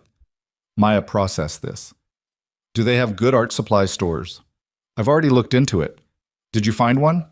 3 within reasonable distance. Maya appeared to find this satisfactory. She picked up her book again, which meant she was content and present. The particular reading as listening posture Victoria had come to recognize over the past months. Ethan turned from the workbench. He was working on something, not a wheelchair this time, she noticed, but the prototype, the full aluminum version, laid out with additional components she hadn't seen at the Carolyn meeting. He'd been iterating. "New pieces," she said. 7th version of the lateral bracket. The 5th version was too rigid under lateral load. The 6th overcorrected. He held up the new bracket. Smaller than she expected. Cleaner. "This one's right." She looked at it. He was correct. She could tell even without the engineering background, the same way she could tell when a painting had found its balance. "Carolyn called yesterday," he said, setting the bracket down. "I know. She emailed me, too." He looked at her. "She copied you?" "She wanted my read on the manufacturing timeline. I may have suggested some connections." She kept her voice even. "You're not annoyed." "I'm not annoyed." He turned back to the workbench. "One of those connections is Marcus Hale. Marcus knows 3 people on the West Coast Medical Equipment Board." "I know who Marcus Hale is." "Then you know it's worth a conversation." Ethan was quiet for a moment, working with the bracket, making a small adjustment with a tool she couldn't name. "You did this from the East Coast," he said. While you were packing. I did it from my laptop in 20 minutes. Don't make it larger than it is. I'm not. He set the tool down and turned to face her properly. I'm saying you didn't have to. I know I didn't have to. He looked at her for a moment. In the corner, Maya was reading, or performing reading while listening, which was her particular skill. Thank you, he said. She held up her coffee cup. You're welcome. He almost did the lopsided smile. Almost. The coffee's good today. It's always good. Your standards have just adjusted. My standards were fine. Your standards involved 4-hour-old hot plate coffee. That coffee was functional. A lot of things are functional without being good. He picked up his own cup and drank and said nothing to that, which meant she'd gotten him, and he knew it. She'd brought something. It was in the car. She'd left it there, unsure until she arrived whether she was actually going to bring it in. She went back out to the car and opened the rear door and lifted it out carefully. It was wrapped in brown paper, which she'd done herself, not particularly well, the tape at inconsistent angles. She brought it back into the garage. Both Ethan and Maya were watching when she came back in. What is that? Maya said. Not a question. A child's version of immediate recognition that something significant was happening. Victoria held the wrapped rectangle against her forearm and looked at Ethan. I painted something, she said. Specifically. He waited. I started it 3 weeks ago. I finished it Monday. She held it out. He took it. He looked at the brown paper for a second, then unwrapped it with the care he brought to things that mattered. The paper came away in sections. He turned the canvas around and looked at it. Maya had climbed off the stool and was beside him in 4 steps. The painting was the garage. Not a literal rendering. She wasn't a realist painter, hadn't been one since her early 20s, and the work she'd made in the past months didn't operate that way. But it was recognizably the garage. The way a place was recognizable when someone had paid real attention to its quality rather than its appearance. The light coming in through the open rolling door, the low amber of a late afternoon. The shelves along the back wall, suggested rather than detailed. The corkboard, dark rectangle, warmer than the wall, the photographs present as texture and implication rather than image. The workbench, the specific weight of a space where work happened. And in the foreground, the light on the concrete floor and the way it fell on an ordinary day, doing nothing in particular and being, for that reason, everything. She had painted it the way she painted everything now, from honesty rather than caution. She had not made it beautiful. She had made it true. Ethan looked at it for a long time. Maya said very quietly for Maya, "That's our garage." "Yes," Victoria said. "It looks like how it feels," Maya said, "not how it looks." Victoria looked at the child. 8 years old, and she had said the thing that Victoria had been working toward as a description of her own practice for 20 years. That's exactly what I was trying to do. Maya looked at her with the serious equanimity of someone receiving this as fair confirmation of her assessment. And then she turned and went back to the stool and picked up her book, because she was 8, and the emotional register of the moment was as much as she wanted to hold right now. Ethan had not said anything. He was still looking at the painting with the focus he gave to things he was actually assessing, not performing appreciation, actually moving through the work. She watched him see it. "The corkboard," he said finally.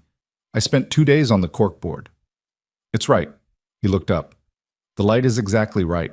I've looked at that floor every day for 4 years, and I've never seen it like that, but that's exactly what it is." "That's the thing about painting," she said. "You can't see what you look at until you have to look for a reason." He nodded slowly. He carried it to the workbench and leaned it against the shelving, far side from the mounted corkboard, so it was visible from most of the garage. He stepped back and looked at it in its new position. "Stays here?" he said. "It's yours." He looked at her. Something in his face that was difficult to read. Not the managed neutrality she'd seen in the early weeks, but something more open than that, and more careful for being open. "Victoria," he said, "don't make a speech. You don't make speeches." "I wasn't going to make a speech." "Good. I was going to say—" He stopped. Reconsidered. "I was going to say that the last 4 months changed something for me, and I'm not going to attribute it to one thing because that's not how it works. but you're a significant part of it. She looked at the painting on the workbench wall, at the garage around it, the real garage, ordinary and functional and full of the evidence of careful work. At the 7th version bracket on the workbench, solved now, correct. At Maya on the stool with her book. You changed something for me too, she said. You know that. Yeah. The first day. You asked if I was okay and you meant it as a real question. I remember. I didn't answer. I remember that too. She looked at him. I'm okay, she said. I want you to have the actual answer. I'm not all the way there, and some mornings are still bad, and I don't know what the residency is going to be, but I'm okay in the way that matters. I'm doing things that are mine again. Ethan was quiet for a moment. Yeah, he said. I can see that. He said it simply, in the way he said things that were observations, like it was a fact visible from the outside, not a reassurance.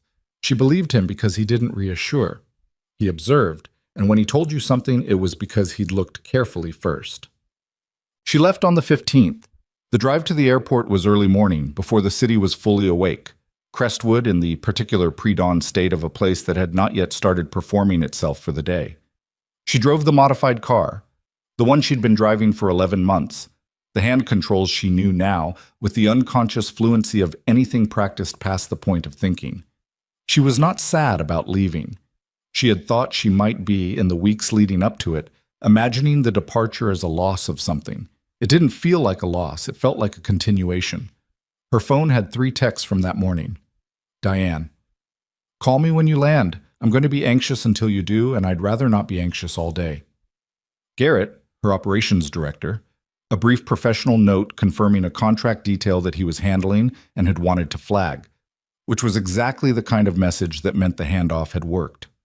And Ethan at 6:12 a.m., which meant he'd been up since at least 6 or had set an alarm specifically. Good luck. Paint something you can't predict. She read that one twice at a red light. Paint something you can't predict. It was the right thing. It was the thing she was going to the residency to do, not to refine what she already knew she could make, but to go further into the territory she'd only glimpsed from the lower left quadrant of a painting she'd made in a second bedroom on Orchard Street in the first raw weeks of getting back to work. She texted back one word, always.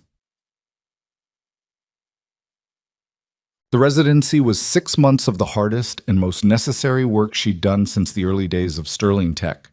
The campus was a converted estate on the outskirts of a mid-sized city in New England.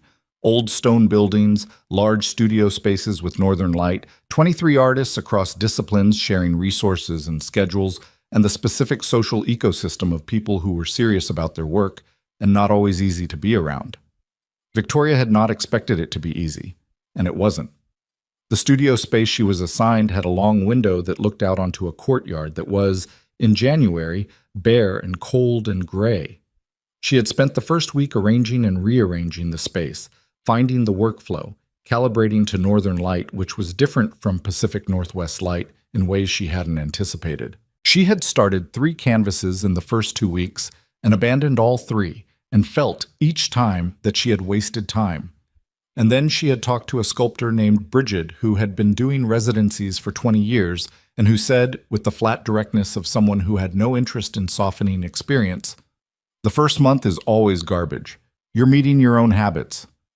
Victoria had gone back to the studio after that conversation and looked at the 3 abandoned canvases and thought, she's right. She was meeting her habits, the defensive ones, the ones she'd been slowly dismantling since September, but that reasserted themselves in new contexts. She started a 4th canvas.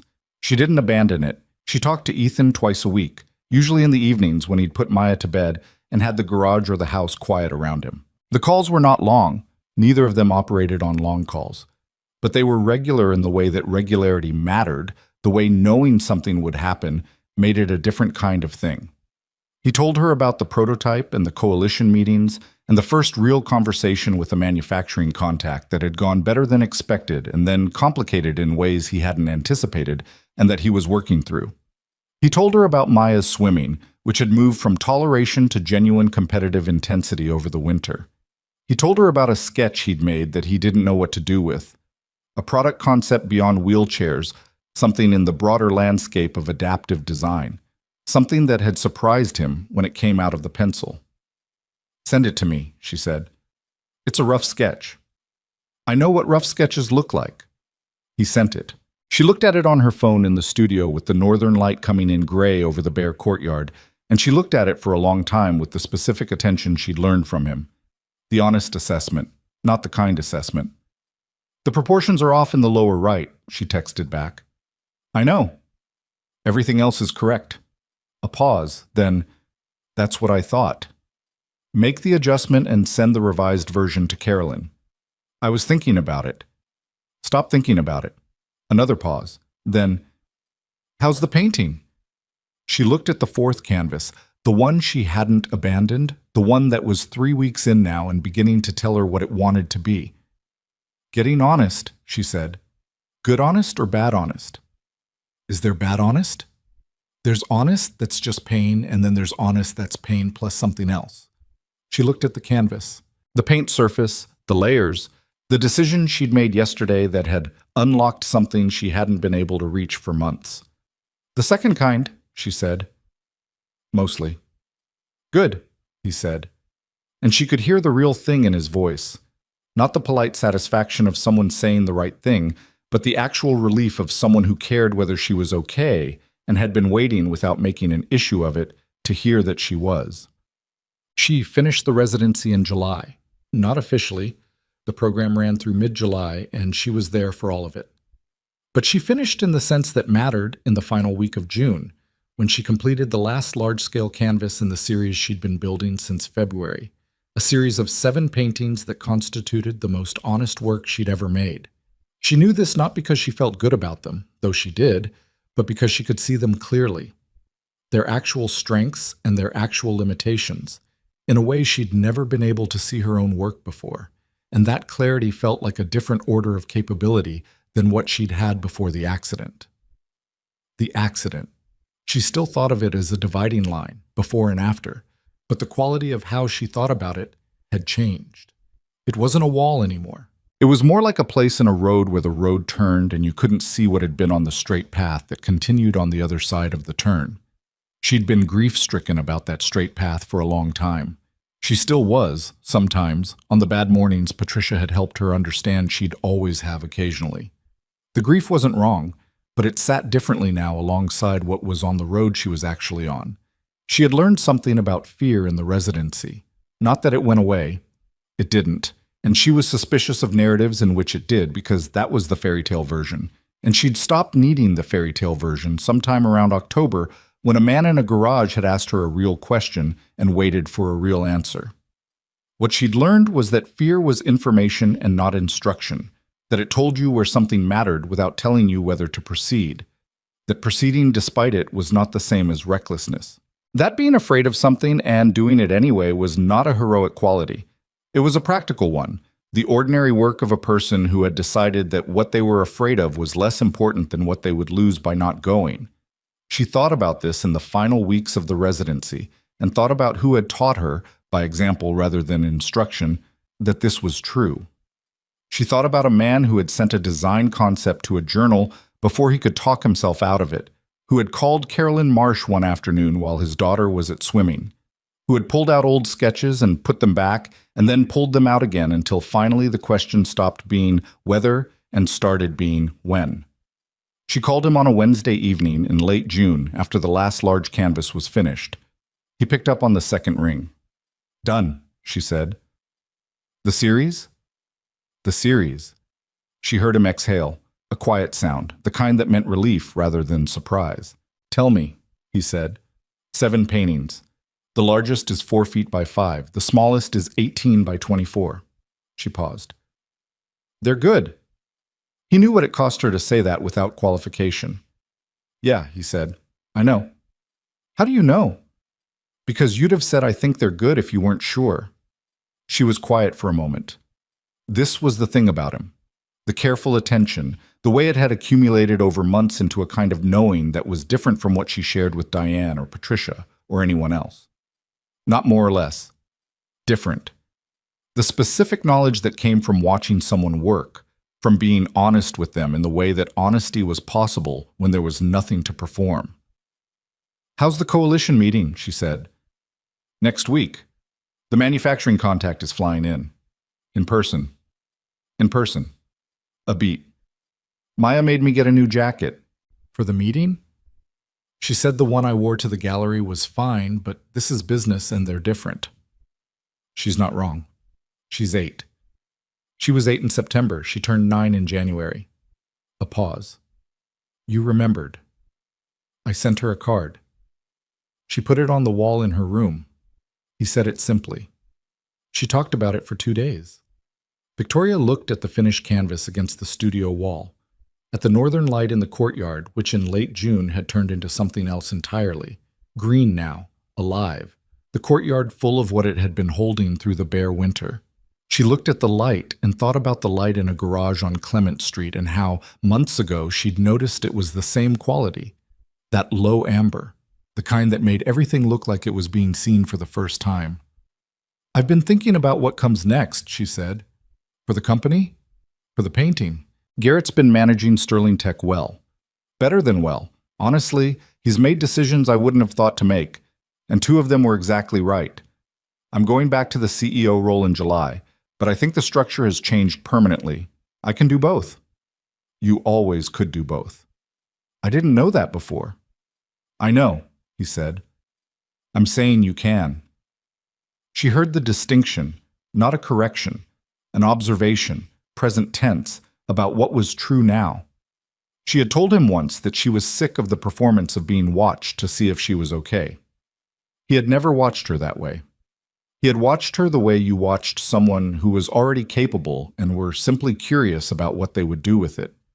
There's a gallery in Portland, she said. Independent, good reputation. They reached out after the Crestwood show. One of the judges apparently talked to them. They want to see the residency work. When? August. That's fast. I know. She paused. I want you to come. When I show the work, I want you to see it in person. He was quiet for a moment. Not the quiet of hesitation, the quiet of someone sitting with a thing they already knew the answer to and were taking a moment to acknowledge it properly. August, he said, you can bring Maya. She'll tell the gallery staff everything she knows about the work. I'll brief her beforehand so she gets the details right. A sound that was almost a laugh. Yeah, okay, August. She came back to Crestwood on July 18th, on a Thursday afternoon, driving from the airport the way she'd driven there in January. The city doing its business, the streets ordinary, the Aldridge building visible from the highway approach. She did not go to the office that afternoon. She went home, and she unpacked, and she called Diane, who answered on the first ring, and talked for 45 minutes about nothing in particular and everything in general, which was the specific function of a friendship that had lasted 15 years and showed no sign of stopping. She went to the office on Friday morning. The 14th floor looked the same. The accessible corridors, the lowered reception desk, the wide windows. Garrett met her at the elevator and walked with her to the office and gave her a clear, unhurried overview of everything that had happened in the 6 months. It took about an hour. He was thorough and direct, and she asked 5 questions and received 5 answers that demonstrated actual command of the situation. When he left, she sat at her desk and looked at the downtown Crestwood skyline. The Aldridge building reflected in the glass of the next building, herself from the outside. She wasn't sure what she felt. Something that was complete and not finished, which was different from the feeling she'd had in January, which had been incomplete and also not finished. The wholeness of something that had more room in it now. That could hold more. She picked up her phone and texted Ethan, back. His response, 3 minutes later, was, "Welcome back. Coffee Saturday?" She typed back, "I'll bring it." Then she put the phone down and opened her laptop and began to read the 6 months of work that her company had made without her. Saturday, she drove to Clement Street. The garage was how it always was. Rolling door open, the particular morning light, the sound of work happening. She could hear the low-volume speaker before she got out of the car. Different record today. She didn't recognize it, but it was the right mood. She got the coffee from the passenger seat and went in. Ethan was at the workbench. The painting was on the wall above it. Her painting, the garage, leaned against the shelving where he'd put it in January. It was still there. She hadn't known, when she painted it, whether it would stay. She saw now that it had stayed the way things stayed when they had found their right place. He turned when he heard her. She held up the coffee. "You're early," he said. "I didn't sleep well. Jet lag doesn't actually work east to west, but apparently my body doesn't know that. Maya's at swimming. She'll be back by 11. She'll want to hear everything about the residency." "I know." Victoria set the coffee on the workbench and looked at the painting, then at the prototype beside it. Full aluminum, clean geometry.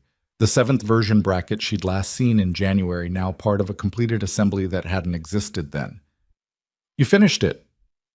"Version 9, 7 wasn't right either." 9. The load distribution on 7 was still wrong. 8 overcorrected again. He held up the finished bracket.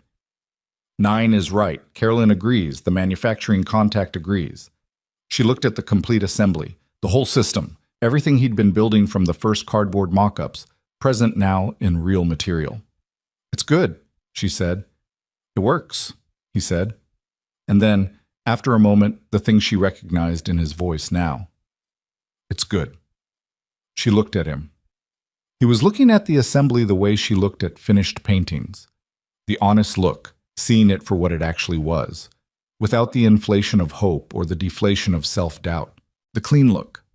"How does it feel?" she said. "Like a long time," he said, "and also like it happened fast. Both things. Both things." He set the assembly down carefully. "The manufacturing conversation is real. They want a production run by spring." "That's significant." "I know." He said it with the same measured care he'd brought to every significant thing, not minimizing, not inflating, just accurate. "Carolyn thinks there are 3 other product directions that could follow from this, longer term." "There are. I've thought about 2 of them." He looked at her. "Of course you have. You've thought about them too. You just haven't said them out loud yet." He almost did the smile. "The workshop on Kendall Street has offered me a permanent studio space, half-price residency for local designers." This was new. She waited.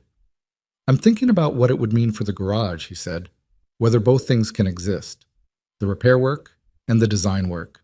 The repair work is design work." "You know what I mean." "I do." She looked at the corkboard, the photographs, the modifications, the custom frames, Dominic's chair with the aggressive black paint, a few new ones she didn't recognize, new clients, new work. "The garage is where you started," she said. "That doesn't have to go away for the other things to be real." He was quiet for a moment, thinking about it in the honest way. "Maya wants me to take the studio space."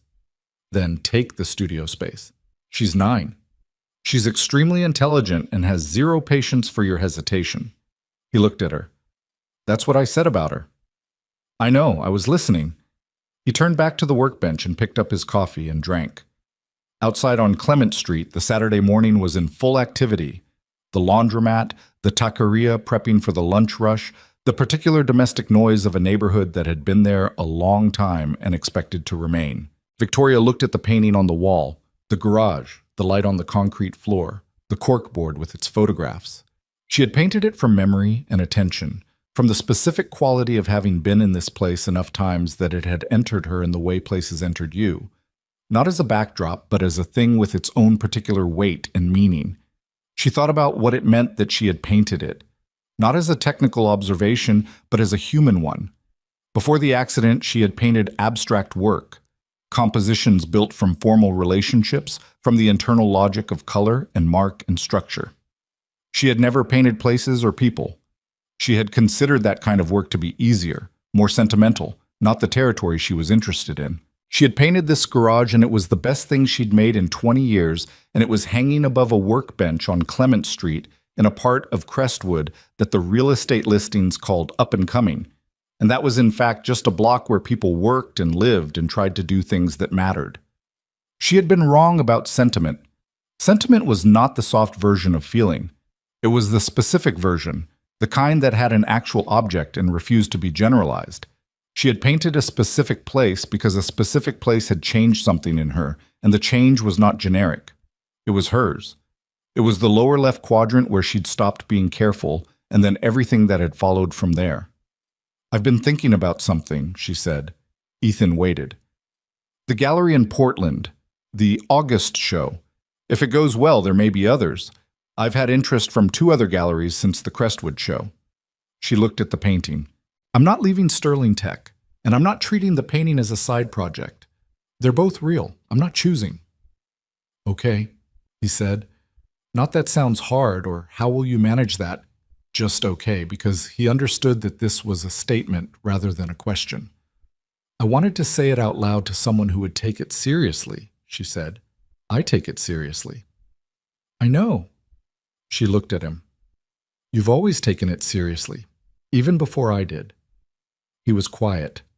She thought he might say something about the early days, but the first visit, the wobble in the rear right wheel, the conversation about what they'd each given up. She would have understood if he had. She was half expecting it.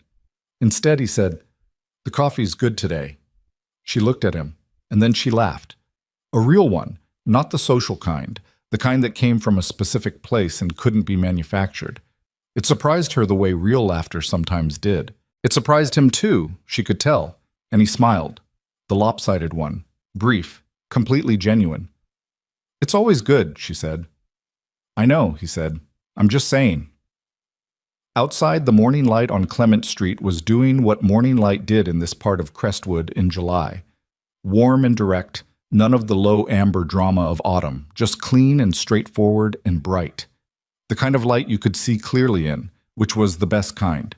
Maya would be back from swimming in an hour. She would want to hear everything. She would have opinions about the Portland Gallery and the studio space and the manufacturing timeline, and probably about the coffee, which she was theoretically too young for and which she had been incrementally negotiating access to since March.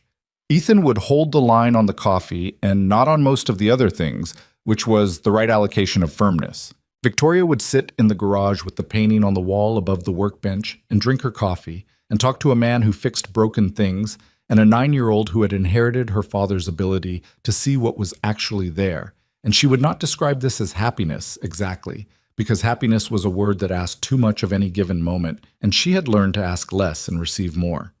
She would describe it as this: she was here, she was working, she was doing things that were hers.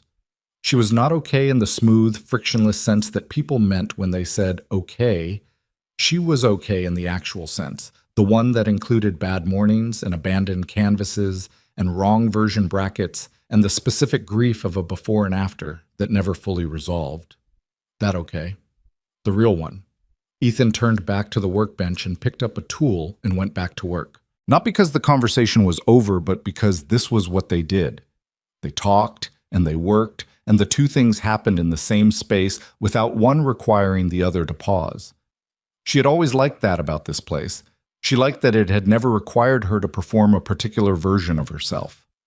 She thought briefly about the first day, the hand-painted sign, the slight grade on the concrete approach, the Al Green record, and a man who had looked at her not as a category, but as a person who had brought in a wheel that wasn't tracking right. She thought about how she had come in for a bearing repair and had ended up here, in July, in a different version of her own life. People said things like that and meant it as a miracle.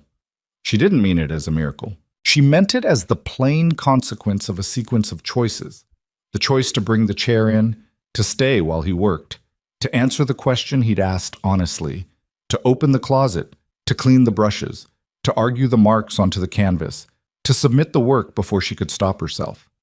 One thing, and then the next thing, none of them individually miraculous, all of them together amounting to something that had changed the quality of her life in ways she had not predicted and could not have engineered.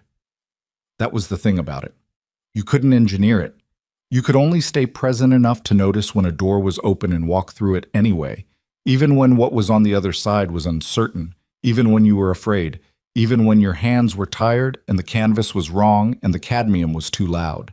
You showed up, you did the work, you let yourself be known by the people who asked real questions and waited for real answers. The rest of it, the actual content of a life, that came from what you built with those people, in those spaces, on those ordinary Saturdays that didn't announce themselves as important and turned out to be everything.